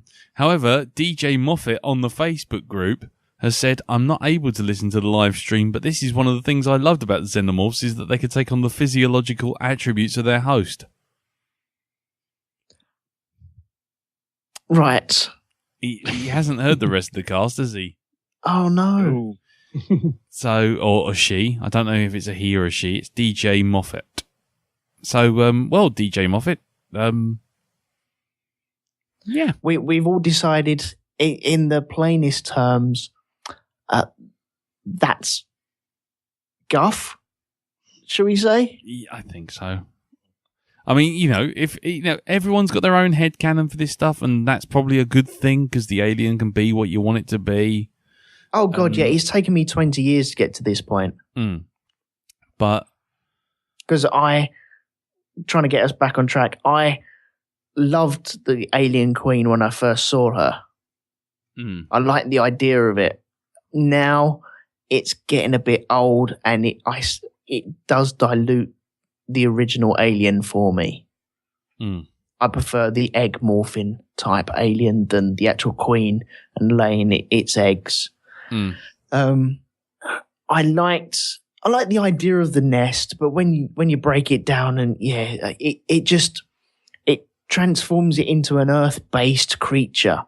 And that's not what Alien is all about. It's supposed to be something you don't understand, you don't get. And applying stuff that is from this world in the form of a queen, i.e. either a honey bee or an ant or something like that, it just takes something away from it. It takes mystique away from it, and that's not a good thing. Yeah. The more you explain anything like that, the more you... I don't know, the more you realise that it's more mundane. As Jim said right at the beginning, it's like you hear a knock on the door, your brain goes to whatever scares you most. And then you open the door and find out, it's only a 20-foot bug when you're really scared of a 100-foot bug. Yeah. And the more you do that sort of stuff with things like Alien, where you give it a queen, you give it a king, you say that, it came out of a rabbit, so it's got big fucking feet or fluffy tail, or, as soon as you start doing shit like that, you put rules on it. And, as we said, I think we said when we did Aliens on the Black Dog recently, it's like, as soon as you give a monster rules, you immediately know how to defeat it. You undermine it. You stop it. Yeah. You turn around and just go, right, okay. Dracula doesn't like sunlight. Fine. Let's have all the windows. Let's have UV sun lamps everywhere. Oh, the Wolfman can't touch silver. Brilliant. Let's have silver handles on the doors, and let's do. As soon as you start sticking rules on things, you immediately have a reason to get out of it. The reasons why it can't be in your house because I haven't invited it. Yeah. Doreen goes past the holy water. So with the Queen in Aliens, in that film, we're just introduced to a hive and a hive mentality that's on LV-426. where do we think that queen came from? Because it's in there now. It is canon. But where do we think that queen came from? Did it come from an egg? Did it then grow in a host and then burst out as a queen? Or was it a drone that turned into a queen? Or was it still on the derelict? I don't think it was on the derelict. I think if it was on the derelict, then they would have killed it, because that fucking thing would have been very hard to very hard to miss coming over the hill. Yeah. As far as I'm concerned, I think it's like a bee. It gets, and they did this kind of thing in bloody Dark Horse comics.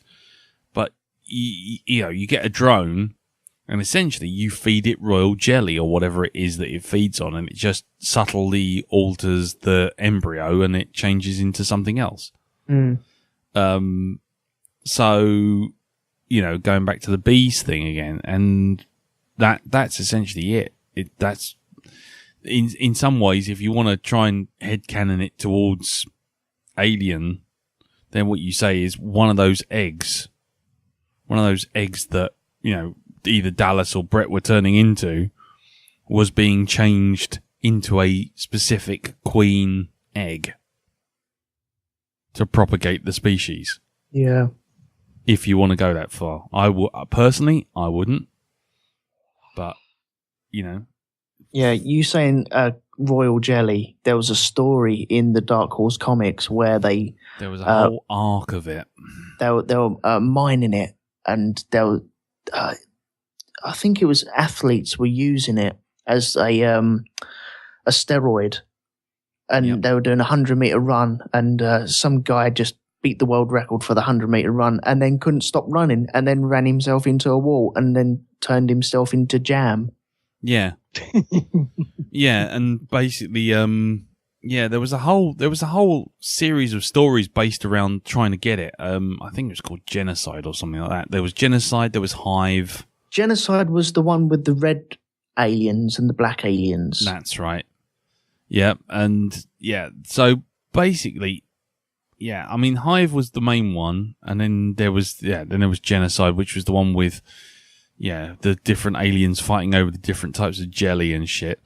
And and then there was the sequel to that, which was bloody Crusade. Oh, God, and Countdown. Oh, God, I'm getting flashbacks to all these terrible comics I bought. They were bloody I still have most of mine. Yeah, I still have them in the loft. If anybody wants them, give me an offer. You can have them. And basically, the overexposure of this royal jelly for humans not only made them run into walls and turn into jam and what have you, they started to warp them. And then they slowly worked this idea up that, people who were overexposed to this stuff ended up looking like engineers. Oh, God. With kind of alien-style cranial bits and biomechanical stuff and all that kind of thing. And then they tried... Didn't the Dark Horse have their own engineers who were kind of like big elephant fellas? Yeah. Yes. Mm. Yeah. Yeah. And they were sort of like, they had a whole thing of dropping aliens onto planets, basically wiping out the local population, and then pressing a button that just wiped out all of the aliens in a single shot because they had a special gun, and then they would just sweep up the debris and take over the planet. Ugh. Right. So the Queen, in our own opinion, it was a nice beast while it lasted. I think, can we all agree that it looked and moved and was just physically there better in Alien vs. Predator, the only good part of that movie? I think that's fair enough. I mean, again, mileage may vary, and if someone, was to disagree and say Aliens was the best version, then I'm not going to sit there and argue with them about it. No. I think it's just a matter of taste at that point. Yeah. The thing with the Alien Queen is, when I first saw Aliens, it was, of course, what laid all the eggs in the derelict? It must be a queen. Mm. And that makes sense until you think about it a bit more. And then you go, hang on, well, no, it doesn't actually. No, it makes even less sense. Because yeah, as Elton rightly stumbled over, it was like the whole thing of like, well, in which case, where's the Queen now? Where is she now? Why isn't the entire planet covered in eggs? You know, why is she limited to just that bit there? But Yeah, should have been churning them out. Yeah. Really. yeah, the whole planet just be smothered in them. So yeah, it all gets a bit silly. Okay, well, going from the Queen then, in Alien Resurrection, Oh, okay. I think we all know where we're going with this. And we have to, I'm afraid.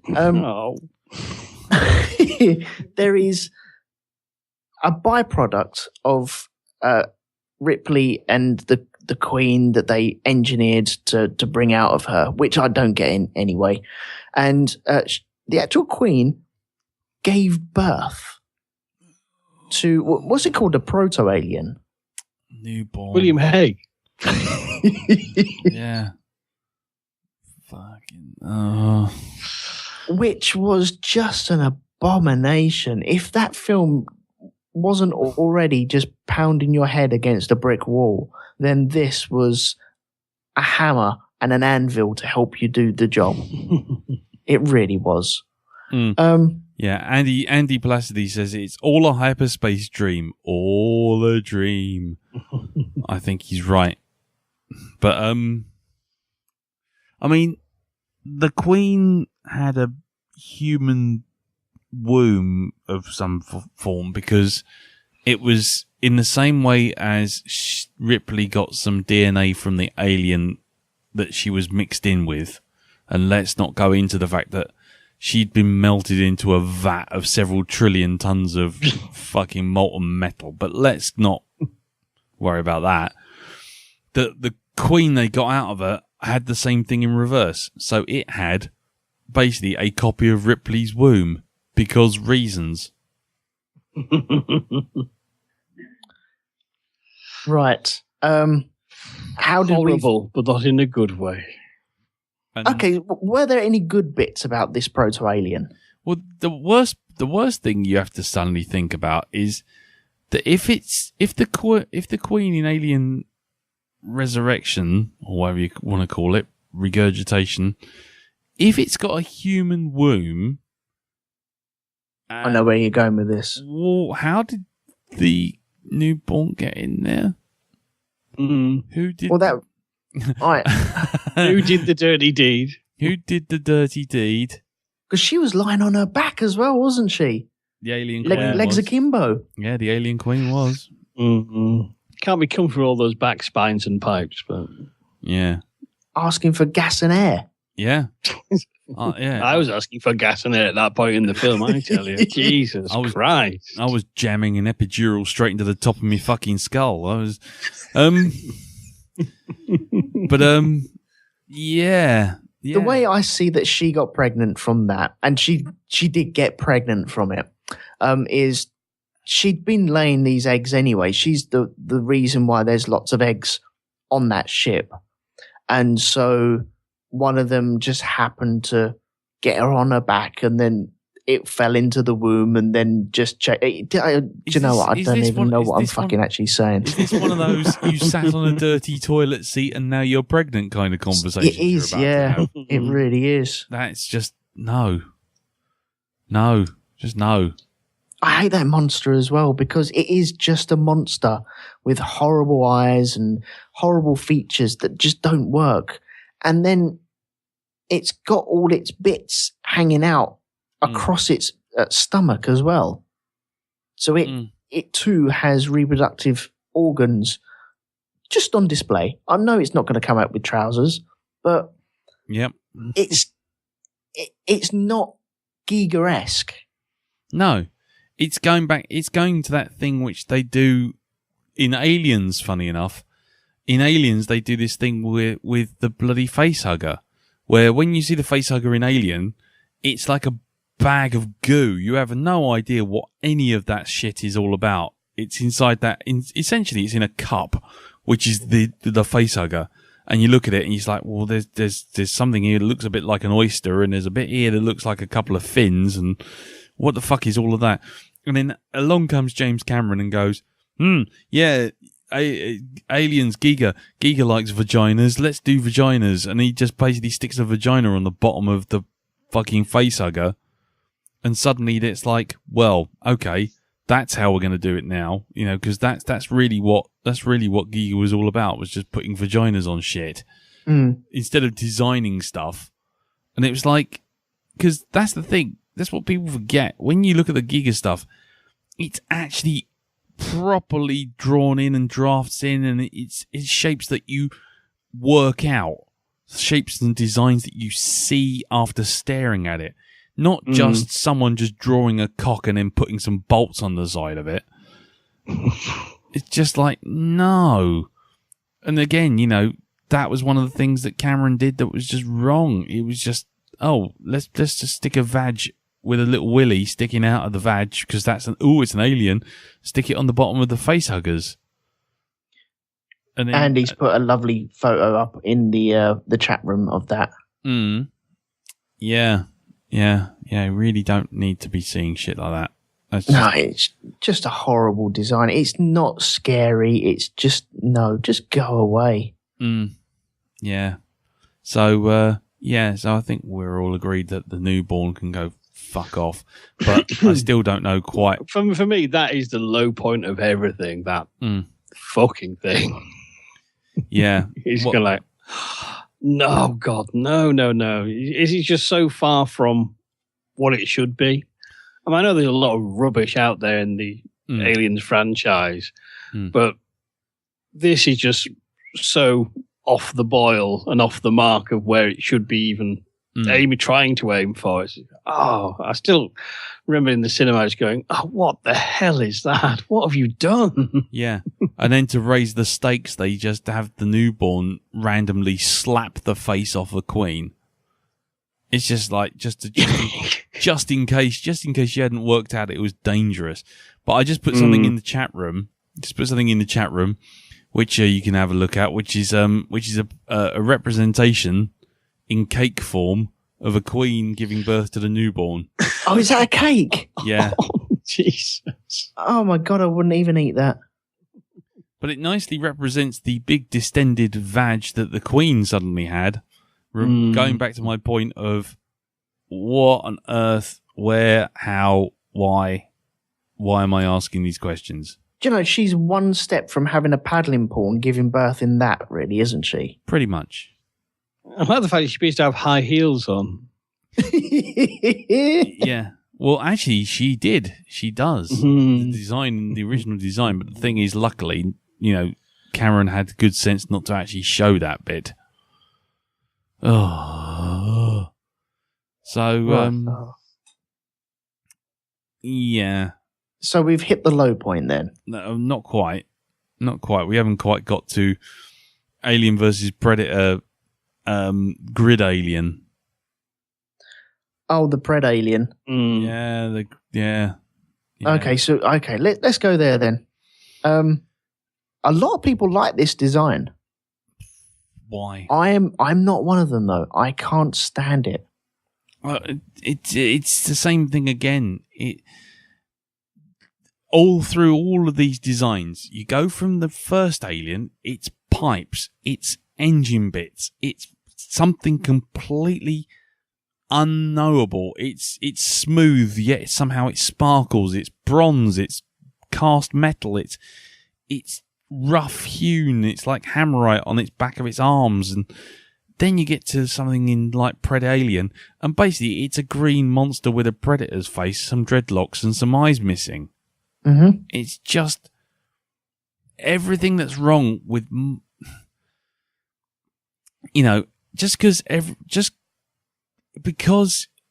everything wrong with monster design nowadays it can be boiled down to the same thing. It's all the same thing. It's just smooth, lumpy, with big sharp teeth. And that's it.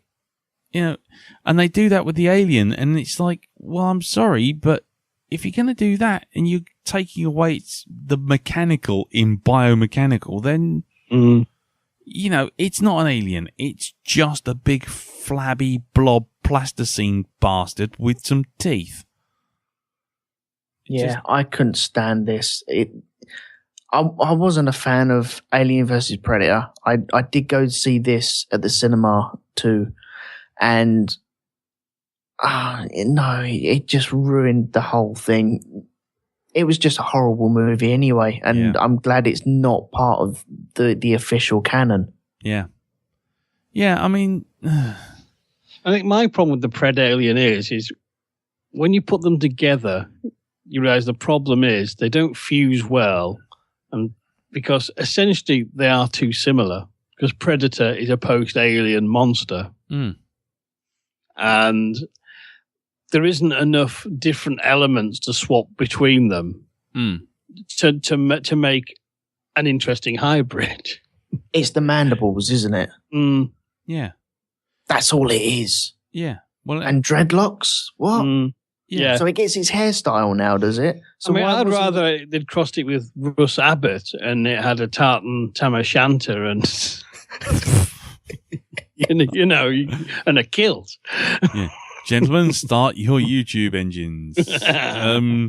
Right. I mean, yeah, I agree. Does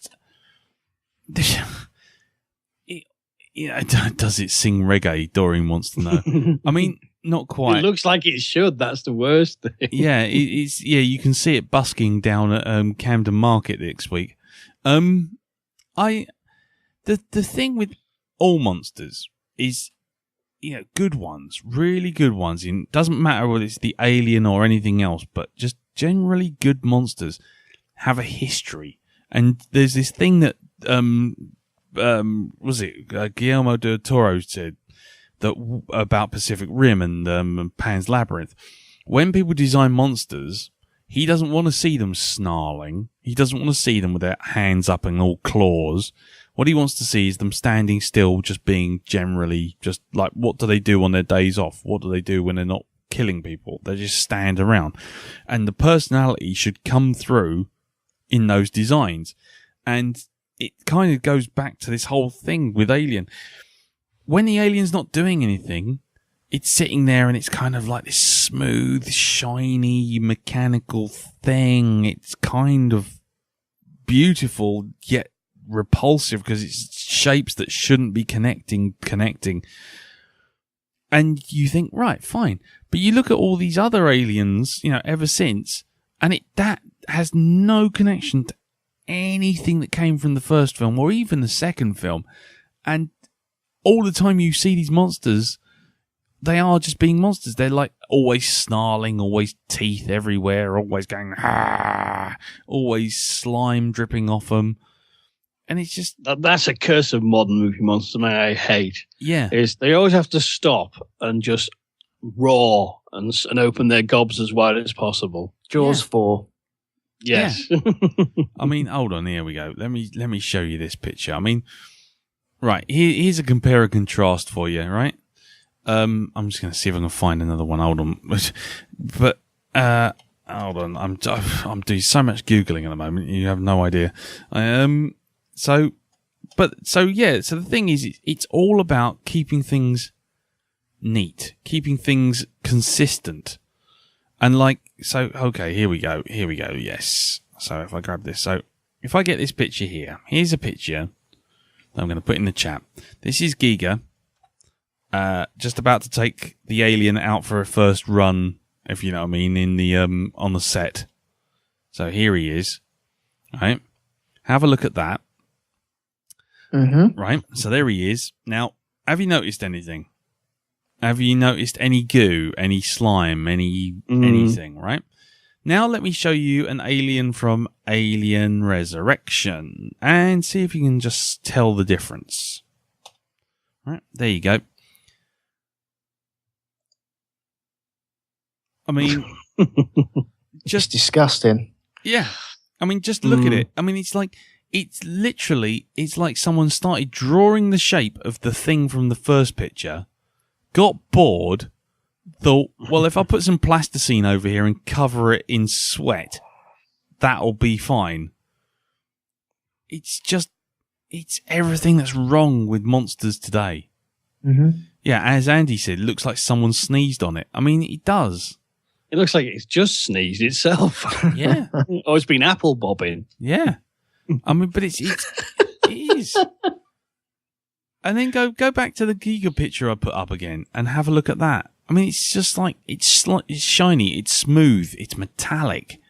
There's pipes and bones and, you know, clearly defined shapes. Mm. Whereas, you know, fucking thing that Alien 4 did, I mean, there's no shapes there. That's just someone slapping lumps on things. Oh, God. I'm off on one again. I'm sorry.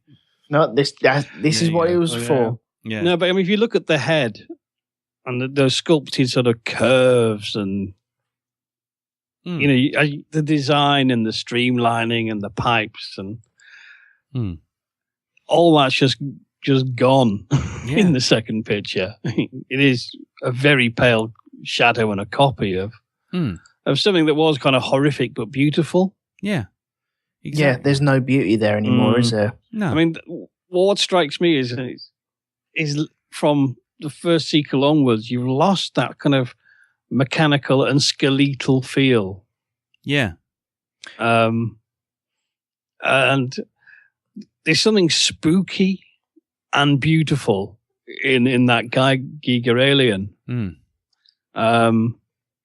Yeah. Do you think losing the dome made a difference, especially between Alien and Aliens? Yeah, I think so. It makes them top heavy, I think. With this animal, it's kind of the Giga animal. It's kind of its head is large, but it's not kind of biologically unwieldy, and it just gives it. I don't know. It gives it a depth and it's visually a more interesting shape to look at, and you can light it in different ways. Whereas in Aliens, you just get this solid lump that just is a silhouette. Yeah, that's the problem. And with loads of ridges all over it, which is adding detail, which is good. But also, what it's also doing is it's adding weird complexity to a model which doesn't need it, and you kind of end up kind of going, what am I looking at now? And well, think about it. Throughout nature, things that have been on the earth for hundreds of thousands of years, let's say even like, millions of years, like a shark, it's smooth. Yeah. It's smooth for a reason. It's because it's developed that way. And if you take away that smoothness from the alien, you take years away from it as well. There is a history there. It is developed into that way, and there is a reason why that alien is that shape. As soon as Cameron took that off, I know he had reasons for it, but as soon as he took it off, you kind of take years off of it and years off the development of the creature itself. Yeah, and I mean that. Go on, Jim. And so looking at the Giga earlier, I mean that translucent dome, it has an element of it's like it's got its own spacesuit on. Yeah.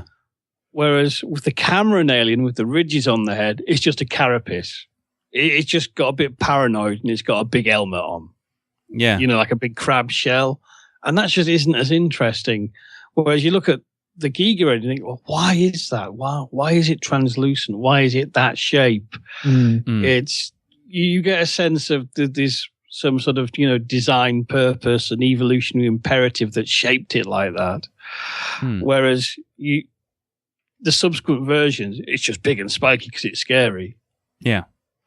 Yeah, and that again, it goes down to the same. It goes to the same problems all the time. It's like, you know, no one who makes monsters at the moment has confidence just to make a monster look smooth or you know, lay off some of the detail.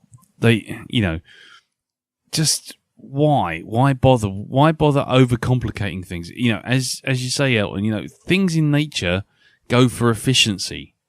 They go for smoothness. They go for things which will make their lives easier. They don't go for things that are going to get snagged on doors or fucking smashed into their environment.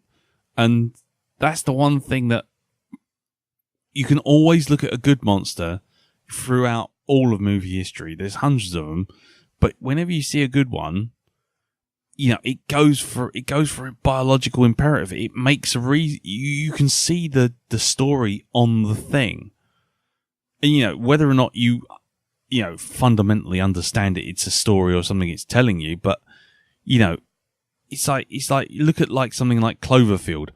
That bloody monster that comes out of the sea looks. If you were to look at it, you would have no idea that came out of the sea. You just go, "What the fuck is that?" It's all elbows and legs and arms and everything. It makes zero sense whatsoever. But and even less sense when you say, "Oh, it's a sea monster." You go, "What?" It doesn't suit the environment at all. It doesn't look like a sea monster in the slightest. Whereas you look at something like the creatures from Tremors, which are, really cheesy. Let's be honest, they are really cheesy monsters.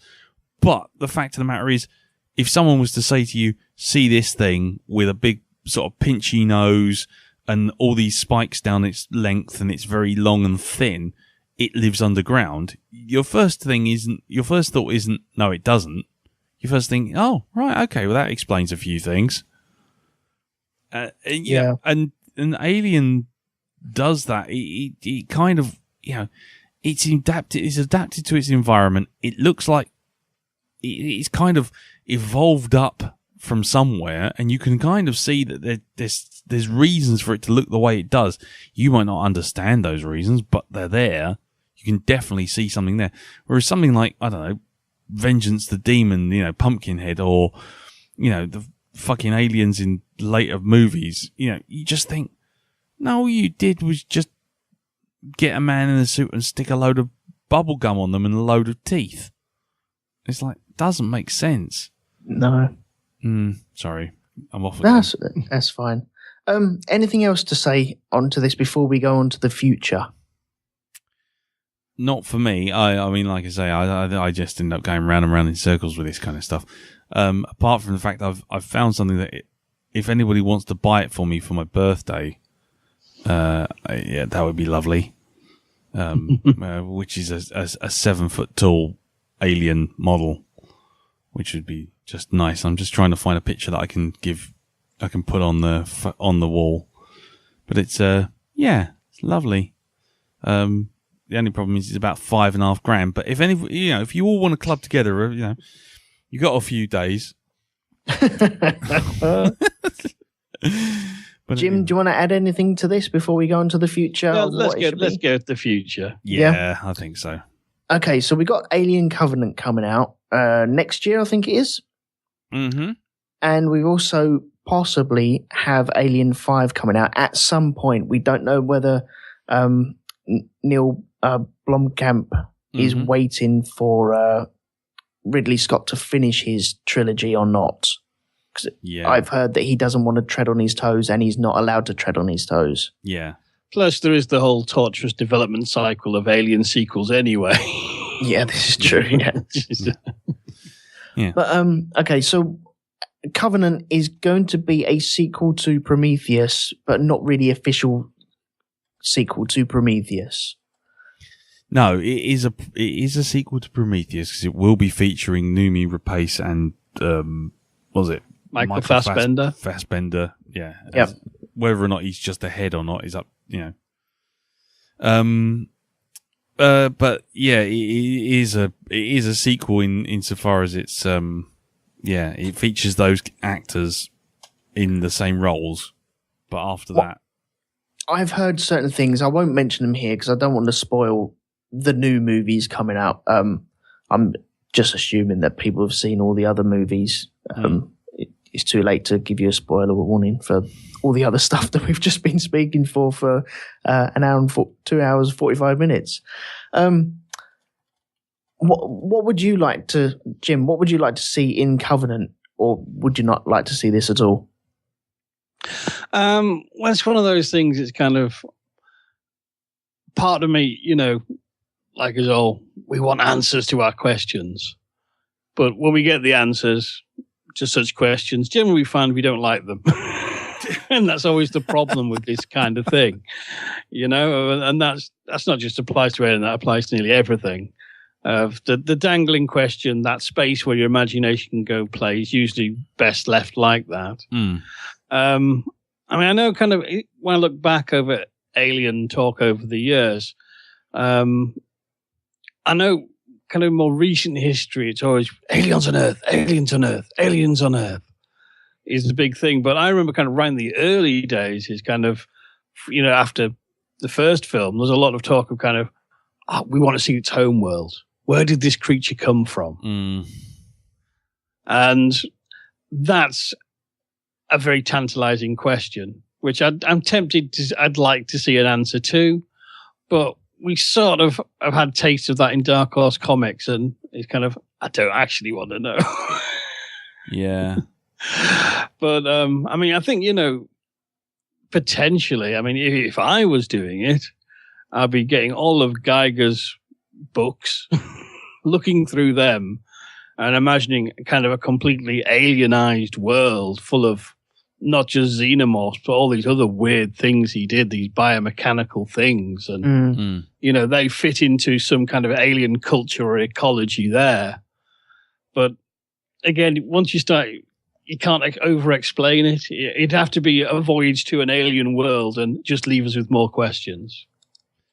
But the way things are going now in movies, we live in a culture where kind of film criticism has been replaced by nitpicking, and as soon as any film comes out, someone does 10 things wrong with this, and everyone wants everything spelled out a lot more, and to play that fan wank card is kind of, well, we're not going to get that. And so, I'll probably keep paying attention despite my reservations, you know what I mean, just to see what's happening. But in a way, I just like someone to go, what worked in Alien?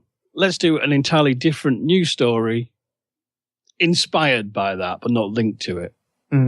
Let's take, the values and talents and ideas and concepts that made Alien work and try and do something along those lines with an entirely new monster, and give us, the strength of Alien as of the first movie was it gave us a space monster that was truly alien.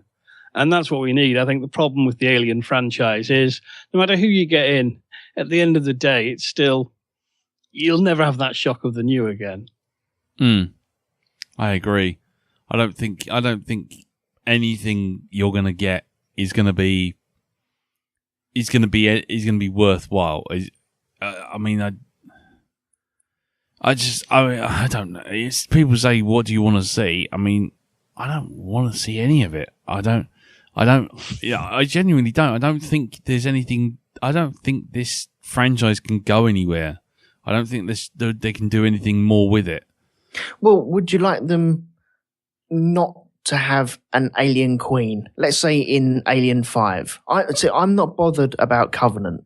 I'll watch it, but I'm really not that bothered because it's a prequel to all the films that we love anyway.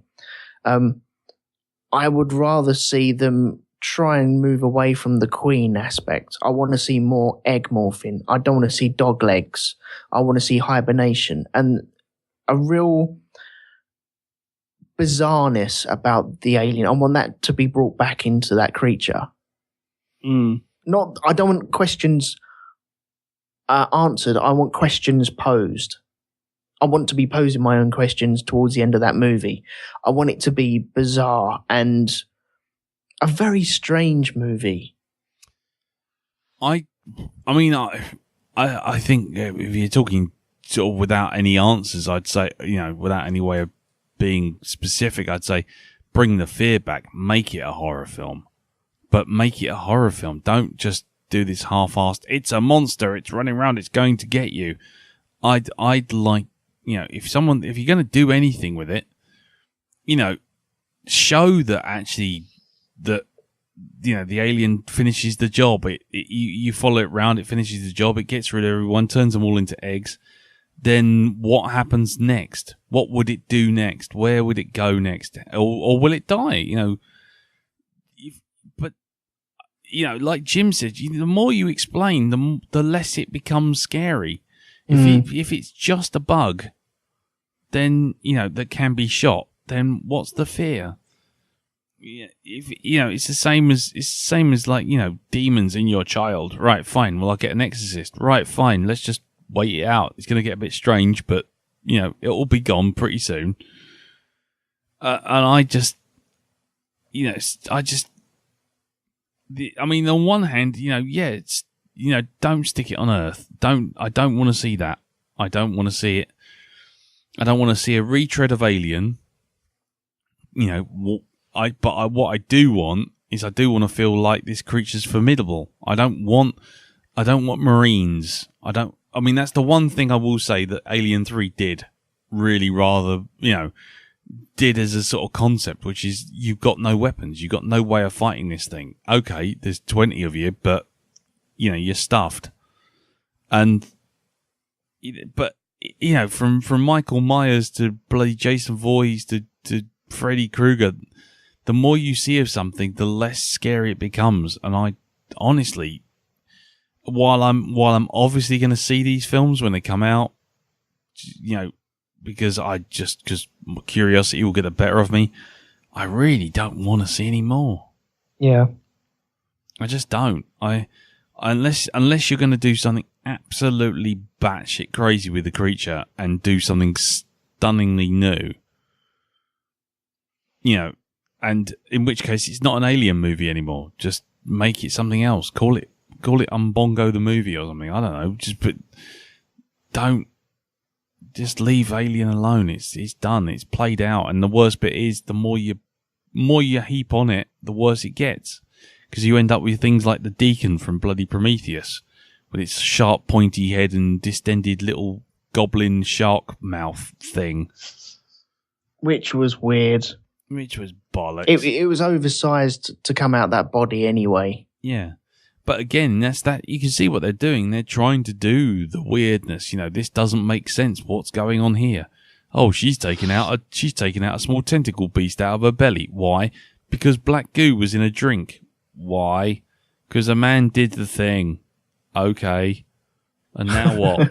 Now we got a 60-foot high trilobite, right? And it's got 18 vaginas that it stuck 27 penises down the mouth of a man in a roided out man in a skeleton suit. Okay. And now what? Now we've got an alien. Oh, that's nice. Still looks like shit though. You know what I mean? It's just like they've added the weird in and they've explained a load of shit and added new weird in. And what's it brought to the table? Fuck all. Well, there was no finesse to that though, was there? No. It looked good, but you need something magical to really capture you into it. And the story wasn't there. It really didn't make any sense. Nobody liked it. Well, the thing is, it's too humanocentric. Yeah. That's the problem. You really, I mean, if you look at Geiger's artwork, you can imagine a world that's been overrun by aliens.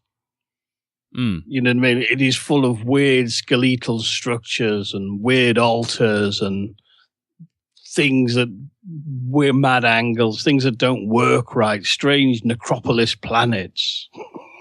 Exactly. You know what I mean? There's so much you could do, but at the end of the day, I think what all the alien films flounder with is, at the end of the day, they know kind of what will go down best if they just did Vietnam with aliens in a big film.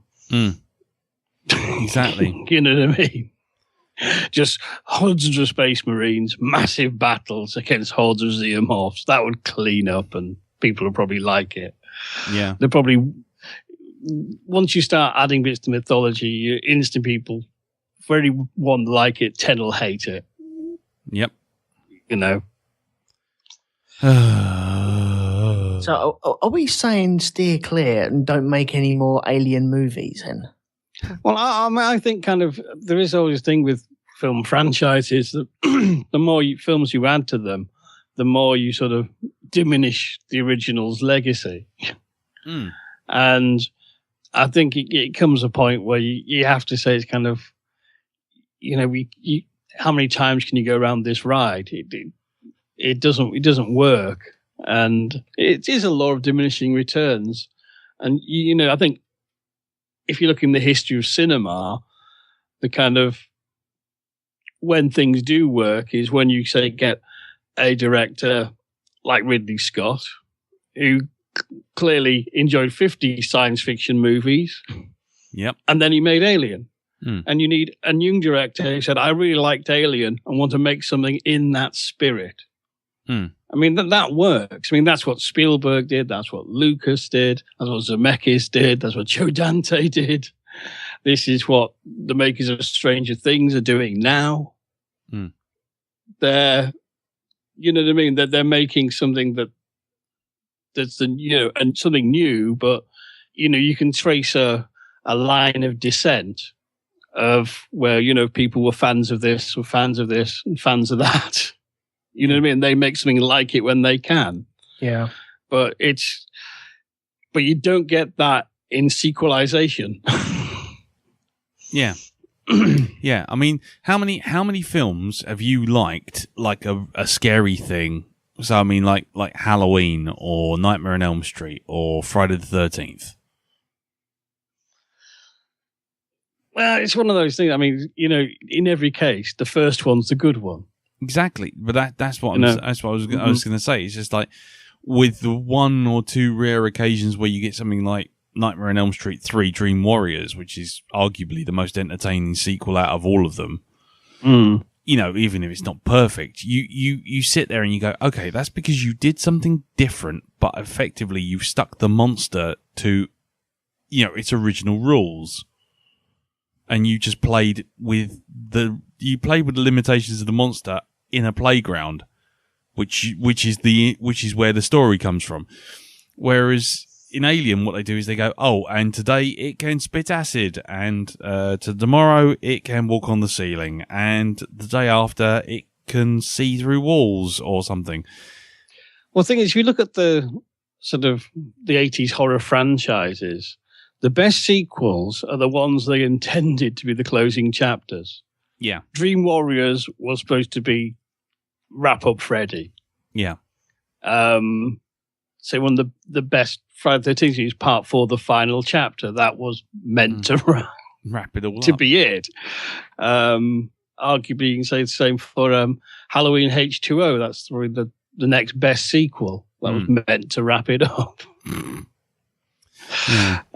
Slightly dodgy ground, that one. But you know what I mean? But Halloween 2 is probably the next best sequel after the first one. But that again, that was closing off that storyline. The problem with Aliens is they're always thinking, we can do another one of these, and another one of these, and another one of these. And wrapping up Ripley's story twice doesn't work. Oh, because Jesus. we don't care about fucking Ripley.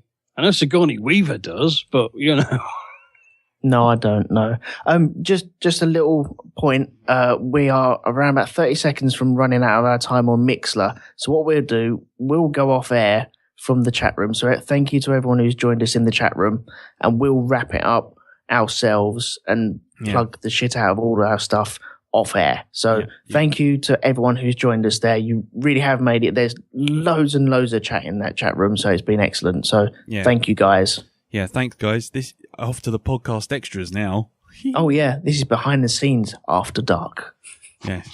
3, 2, 1. Bye. Oh, it hasn't gone off. There it is. There it is. Right. Yes. Should we wrap this up at some point, or do you want to say anything more? One last thing. It's just a little. This is just a little bugbear of mine, being the complete and utter tool that I am. That the alien. What is it actually called? What species? Well, actually, what is it called? Because people always call it one thing, and it ain't that. It's not xenomorph. Right, okay. The reason that xenomorph basically means alien creature, strange other. Yeah? Yep. That's Latin for strange other, alien form, which basically means unknown, right? And Gorman uses it in Aliens. Yep. And it's kind of stuck as that's the name of the creature. But it has no name. And believe it or not, the Latin has been derived from it. And they have actually worked out the name in Latin. Would you like to know what it's actually called? Well, it has two different Latin names. Go on. Binominal names. Right, the first one is Intercinivus raptus, which means murderous thief. And then the other one, which is a bit more on the nose, is Linguafoda archinonis, which means foul tongue from Archeron, which is the name of LV-426. Okay. So there you go. So I like those. I mean, I know what the xenomorph thing, took off. It was because it was a way of differentiating Alien from every other movie Alien. Exactly. Yeah. Yeah. I mean, I'm not saying it. I'm not saying people shouldn't say xenomorph. If they want to, that's fine. But I'm just saying that, people with actual, biochemistry and all this kind of thing, and biological sort of doctorates and everything have turned around and worked this out, and it's Intercinivus raptus or Linguafoda archinonis. I prefer the second one. Linguafoda archinonis, sorry. As soon as you put raptor in something, it just gives you other visions of other films and stuff. Yeah, it's not raptor, it's raptus. Oh, raptus. But it's there. It's there. Yeah, but Linguafoda archinonis. Foul tongue. I like the second one. That feels more biologically foul fitting. Foul tongue from Archeron. Yeah. Linguafoda archinonis. There you go. So anyone, that's a good pub quiz one. That is. What is the creature from Alien called? Oh, xenomorph. No, Linguafoda archeronis. Isn't it Keith? Yeah. In case you're interested, seeing as we're not on the chat anymore, I'm going to drop it into the Skype. There you go, so you can actually see how it's spelt. Nice. I'm glad you were saying that, not me. Yeah, I know. Well, it's just one of those things. I know I'm not the best with names like that, but I thought I'd give it a spin. Yeah, I prefer that name, definitely. Yeah. I like the xenomorph name for it though, but I didn't realize the meaning behind it. I just thought it was the alien creature, and that was the name that they gave it. Yeah. I mean, in theory, if a Martian came down tomorrow, that'd be a xenomorph as well. Yeah. Or if you look at a creature on the bottom of the ocean that looks like it has 12 legs and 5 eyes, that's a xenomorph. It's a unknown alien form. So there you go. Cool. Oh, and also just to back up the design thing on the original Alien, yeah, the ribs that go down the side of its head. Yes. Yeah, they are actually tubes which lead into the radiator of an old Rolls-Royce Silver Ghost. That's so cool. Ah, nice. So there you go. So yeah, so if you go to an old 1970s Rolls-Royce, pull the radiator out and get the two water hoses, that's essentially those big, very prominent ridges that run down the side of its head. But there you go. Cool. I'm going to leave it there. I'm just going to say one other little thing about this Alien 5 malarkey. Oh, yeah. These films seem to have hit a routine now where you have, I hate saying it, but you have the female lead, and it's just an obvious female lead that will make it to the end, and there's no peril with that female lead anymore. And I don't want to see that. I'm quite happy seeing female leads. I've got no problems in that, but they have to be vulnerable, and just as vulnerable as the men as well. Everyone is on the table to be killed or disposed of at a certain time. And I feel they've just cookie cutted the films from now on. I just don't like it about it now. Well, I tell you what, going on from that, I'd quite like to see an alien film where they all peg it. And then we see the alien sit down, not in its alien way, and then it's completed its job. It's completed its task and it's ready for the next phase. Yeah. If you're going to do it, go the whole hog. Actually have it wipe everyone out, have it settle down and start to change, and that's where you end the film. What's it changing into? We don't know. Ta-da! You know, do something with it. Make something interesting with it. Just don't remake Aliens again. Or any of them. Well, yeah, just any of them. Any of them. Right, I think we have pitted out towards the very end now. I think we've spoken as much as we can about this Linga Fodus Archimedes, whatever it is. Linga Foda Archunis. That's it. Should we plug our wares? Jim, would you like to go first and plug everything that you can? Right, yeah, you can hear me every week on my own podcast, Hypnagoria, where I discuss all manner of weird and wonderful things, and you can find that on iTunes, Stitcher, and at Geek Planet Online. Excellent. And Lee, would you like to plug anything that you do? I don't know if you do anything. Do you do anything else? I don't know anymore. Yeah, you can find me. You can find me with yourself and Jim over there and Darren doing the Black Dog podcast, which is blackdog@geekplanetonline.com, which is my email address. I don't know why I'm telling you that. blackdog.geekplanetonline.com, and you can find us on iTunes, Stitcher, and everywhere else. And you can also find me and Andy Palastides and Peter Organ doing Space Doc Jury, which is spacedoc.geekplanetonline.com and on iTunes, and that's about the size of it. And that's it. Yeah, I think that's it. Excellent. Cool. Well, hopefully next week out, I might be joined by a Mr. Darren Barnard so we can shake our fists at clouds and be angry. Good luck with that. Yeah, it might be in a couple of weeks' time though. I have got a holiday coming up, so it might be this start of August, or it might be at the end of August. But them's the breaks, I'm afraid. So that'll be the next episode anyway. And still in the future, I will be reviewing Pumping Iron. Why? I don't know. I might have to back out of that one. Oh, it's cringy though. It really is. But you know, we'll see what happens anyway. Anyway, you can catch me on Black Dog Podcast as per normal, and Grand Prix podcast, which I do with Andy Plastides. We will be doing the German Grand Prix this weekend, and that'll be out on the Sunday/Monday. And I think that's about it. So thank you very much, Jim. My pleasure.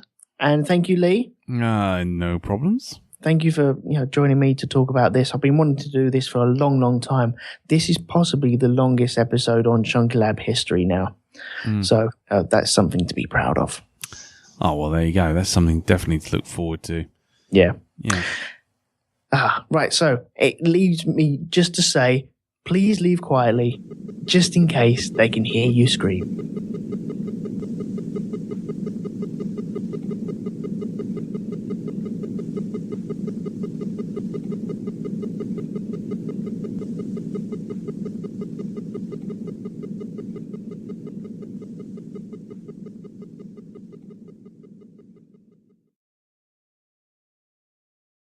Visit to the aliens was through Aliens itself. Yeah. Seeing Aliens, I then went back to Alien, and at that time, I think Alien 3 was on the cusp of coming out as well. Oh, so right. That's where I stand anyway. I don't know if anyone remembers that scene in Spitting Image. It was at the end of one episode, and someone was having to go at someone. Yeah. the one that spits. I can't remember what the one that spits. Roy Hesseltine, wasn't it? It may have been, yeah. Yeah. I think he was having a go at Maggie, or Maggie was having a go at him, and then she just lost her temper. I think I found it. Oh, have you got it? Yeah, it's on. Hold on, there's the YouTube video. Hold This on, is right. hold on. I'm just gonna have to silence this, otherwise it will just play over the top. But I'm gonna. I'll watch it. I'll have to watch it later. Otherwise, my whole machine will crash. System will just go terribly, horribly wrong. Yeah. Yeah. Frightening sketch from Series 3, Episode 17. In the scientist makes a horrific discovery about Margaret Thatcher. Hold on. It's almost as though she were an alien. Oh. Wow. Yeah. Oh my god. That's quite... Yeah.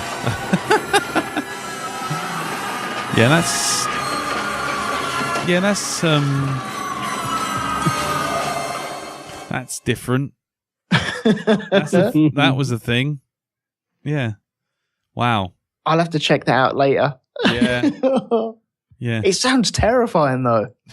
Yeah, it isn't. It is actually quite grim. I mean, even considering the fact it's puppets, it's like, what the fuck was that? Well, Spitting Image scared me anyway. I never wanted to get famous just in case I ended up on Spitting Image, and so I was terrified of that. Right. Okay. Well, luckily I didn't. So throughout the movies, what would you say was the best representation of the alien in its, I suppose, in its human form, fully grown form? Oh, go on, Jim. It is the first one. That is a cliche, but I think that is the best. Because they had this fabulous creature design, which they just really teased you with different aspects of it, and arguably sort of later films had technically better costumes, puppets, whatever, but it's just, you can have the best effects in the world, but if you've got a monkey behind the camera, forget it. And it's the portrayal as much as the execution in the first day, and it just makes it just so effective. The way this creature almost seems to have evolved to be able to just, hide among the pipes and the fittings of the Nostromo, and you're never sure something in the background. Is it a pipe? Is it a power converter? Oh shit, no, it's a monster. Yeah. Interestingly, on the chat, there's been a bit of chatting. Andy Plasty says that he thinks that Alien Isolation was the best rendition of the monster. Okay, interesting. For me, I kind of see where he comes from, because that's looking really cool. Thomas McCamberley says it's Alien, and he's with Jim on that. Alien Isolation looks like the Alien from the first one, from the waist up, but from the waist down, it's more like the dog Alien from number 3 with the dog legs. Yeah. So it's a bit more nimble. So it's kind of halfway between two different styles. For me, I have to say the first one, the original, because it's and Frog Stomper agrees, it's the first movie's version of it is the only version which is actually terrifying. I suppose I'm gate. Oh, for fuck's sake. By the way, just changing the subject very slightly. If anybody wants to see my big chap, I put a photograph of it on the Shonky Lab Facebook group. Posted me big chap up. I'm worried to check it out, but I feel strangely obliged to as well. Yeah. And everyone's starting to join. Hello, everyone in the old chat room. Hello. Very good. Just for newcomers to the show, we do record this live on Mixlr. It's mixlr.com/Rogue2Media, and you can join in the chat room. It's not normally me that keeps up with the chat room. It's normally everyone else. That's why I get the guest producers to come in and do that sort of thing, because they're much more... They're clearly better at it than me. So yeah, you can always do that, or you're more than welcome to join us on the Skype via Ultimate Manus. So if you type that in, phone us up, you can always jump on. You probably will get cut off at some point because I now know how to do that, as Mr. Medcalf knows from last episode. Yeah, I love it. Thank you for that. Oh, you're welcome. Yeah. You're welcome. Yeah. Made me feel all special being the first to get cut off. Okay, so the alien. Yes. Okay, I'm going to get a bit of background from both of you, if that's all right. Sure. I'm going to go with Jim first. What is your background with it? Where did you first see it, or how were you first introduced to the alien creature? Well, now there lies a tale. I was in the last year of junior school, and I used to sit next to a guy, and we actually, you get in a new class, you get told where to sit. And this guy I ended up sitting next to, he was a huge horror fan. So we got on like a house on fire and used to try and outdo each other doing various horrendous drawings. But his parents were into horror films as well. And always used to go and see the latest ones and bring back reports of them. Now, we were kind of aware of the film Alien, having seen posters with this egg leaking, that iconic green fart gas from the bottom. And in space, no one can hear you scream. And of course, the big question is, everyone wants to know, what does the alien look like? But there was, this was pre-internet, pre-home video days even. And so there was, nobody knew. Anyhow, my friends, his parents went to see Alien, and then the next day, I got a detailed report, and they say, well, it's sort of hard to describe. Sort of big teeth, no eyes, long head, it's slimy. And we set about drawing what we thought it looked like. And it wasn't until a bit later on that I believe I can't remember if it was officially Marvel, but it was kind of Marvel talent. It was Archie Goodwin. And I can't remember the artist. Archie Goodwin scripted it, but they did Alien, the illustrated story. Essentially, what we'd now call a graphic novel adaptation of it, which my friend, his parents bought him it. And we looked at that and go, that's what they meant. No eyes, long head, and big teeth. And so it was actually, my real first encounter with the Alien story was in comics form, because it wasn't until a good few years later. And again, because remember, this is pre-home video days. I mean, I saw it on the movie television premiere. I believe it was a Saturday or a Sunday night. And I said that was before you had video shops and you could rent it. And so that was, that was like kind of, I'd been waiting a good couple of years to see it. And by that point, I'd got my own copy of that comic. I had the photo novel, which was literally endless stills from the film with dialogue, comic book style. And best of all, the book of Alien, that had all about the making of and the designs, and a book I foolishly lent out and never got back. In the meantime, I'm still in the house, and I've climbed up, and with the judicious use of, I think it was a broom handle, basically broom handle, and standing on the side of the sofa, because the sofa kind of went up as far, because my dad had a long sofa that he would sort of essentially lie on, and he'd be sort of like parallel to the TV. So using that, I could use that and sort of just about reach, and I knocked all the things off, and I got Alien, and I watched it. And by the time it got to, I think it was just after Dallas died. That's when Mum and Dad came in. By which time I wasn't traumatized, but I certainly wasn't entirely sure I should have been watching it. But I was like, whoa, sort of thing.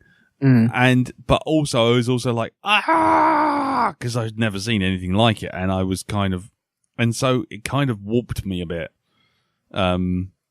And after that, we just started watching any old horror films because Dad was like, "Well, if he's watched that and he's all right, he's all right." And next thing, you do kind of hit a threshold, and then you realise, well, okay, he's at that age. If he can handle that, he can handle pretty much anything else that comes along. Yeah, exactly. And so, so basically, I watched it at the age of 8, and then I started making plasticine models of it.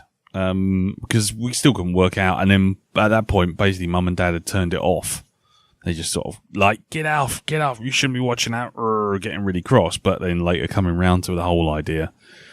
And so, so I only had like the view of the monster as far as I could tell from the brief glimpse that you see with Brett dying, and when Dallas turns his flamethrower to just show you it briefly with its hands out, doing its jazz hands.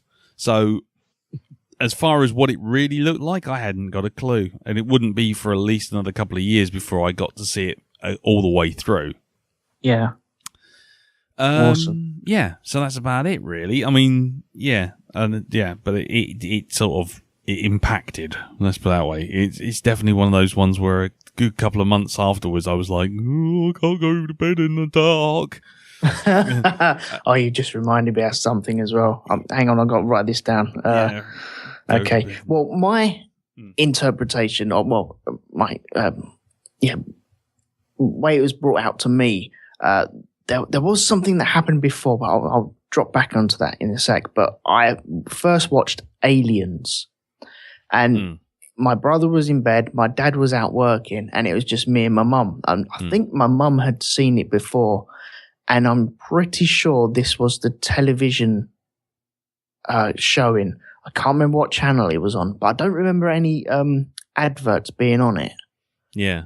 I don't remember skipping the adverts or pausing the adverts so you don't record the adverts or anything like that.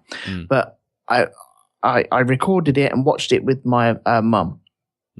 And she was checking on me every single scene, I suppose, that the aliens popped up. And I was just engrossed. It was exactly what I needed. I was just a young teenager who was just at the forefront of, okay, I want something. I've had a little bit too much Star Wars already. I've done the G.I. Joe thing, but I like the army thing, and I like aliens.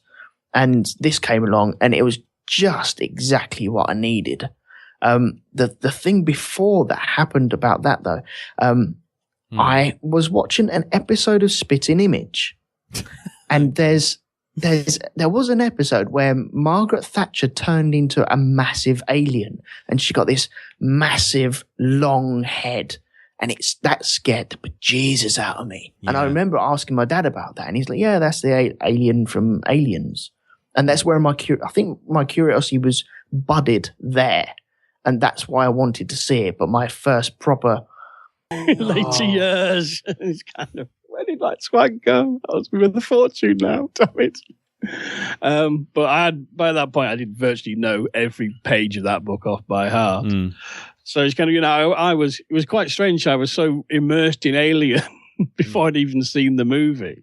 And yet the movie still managed to completely knock my socks off, even though I knew every frame of it, thanks to the photo novel. But obviously the photo novel doesn't really do justice to how that film plays out.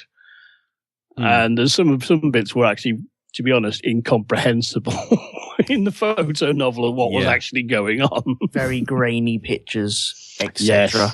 Yes. The death of Parker in particular, I had no idea what had happened. Yeah. And then you see it in the movie and go, oh, it bit his head out. Oh, I see. Yeah, because I've got that photo novel book. I might actually take a photograph of it a bit later on. But it's the death of Parker is actually 3 stills of his head in the alien's hands, and then there's the head being punctured by the teeth. And then there's another picture of the head in the hands, and what looks like a load of blancmange. Yes, it's just 3 stills. That's all it is, right across. But the funniest bit is clearly they weren't that shot so quick. They weren't expecting it to be seen in such high detail in 3 stills, and you can actually see there's a crease at the bottom where the hands are holding this head too much, and the the prosthetic is actually crumpling at the bottom. Yes. It's like a dimple right between where his eyes should be. Like someone's squishing a half-deflated balloon. Well, that type of shot is only on camera for, less than half a second? Maybe it's a split second. A couple of frames. Second. Yeah. It was nice to have that film and go back after watching the film. Go, but at the time, you go, what? Yeah. So I mean, I was there from the start as best I could be without actually seeing the movie in the cinema. Which, being 10, there was no way, even if I stood on my friend's shoulders and with a glue-on mustache, would let us in. And if anyone's done that, please let us know in the chat room, because I don't believe anyone got away with that. With a big long trench coat and a hat over your face, standing on your friend's shoulders. 1 for Alien, please. That'd be awesome. Love that. What about you, Lee? Me? Yeah, I think I've told this story more times than I care to mention. But for those who haven't heard it, basically, my parents. Well, we all moved into all these new houses, and basically it was like everyone was a new family, and so everyone was kind of like, the houses were kind of had this open door policy, and people would just go next door and chat and leave doors open, and leave the kids in the house next door, and we'd all go next door and have a chat, and just walking backwards and forwards, a bit sort of 70s soap opera kind of thing. Suddenly someone would just walk in the back door and go, "Hey, how you doing?" and this sort of thing. And one day in the summer, basically we got a Betamax, and my dad would go and get all these films and get them off the video shop, which is a newsagent down the end of the road. And he would take all the films, and you could see all the films that we wouldn't mind us finding were sitting on top of the telly, whereas all the ones he didn't want us to watch were in the cupboard above the telly, which was kind of like quite high up. And basically there was me as an 8-year-old, and I saw, and you could see sometimes the cupboard wouldn't close properly, and you could see, the name of things like Clockwork Orange and all these other things. And there was one called Alien, and I was still, watching Star Trek and watching all these other things. And I sort of was like, oh, that sounds like monsters, and oh, yeah, we'll have some of that. And so when Mum and Dad went next door to a couple of neighbours, Ian and Jan, they were just sort of having a bit of a chat, and they were sitting in the garden out the back and all this kind of thing. Okay, fair enough. You can hear his balls jangling. It sounds like chains, but it's not. It's actually his testicles rattling together. Nice. Oh dear. Actually, I'm gonna have to pull out my. Pardon? Oh, sorry. I was gonna steady. Turn the camera off. Turn the camera off. Yeah. Webcam. No. No, it's all right. Don't worry. I was gonna do a picture of my big chap. Pardon the phrasing.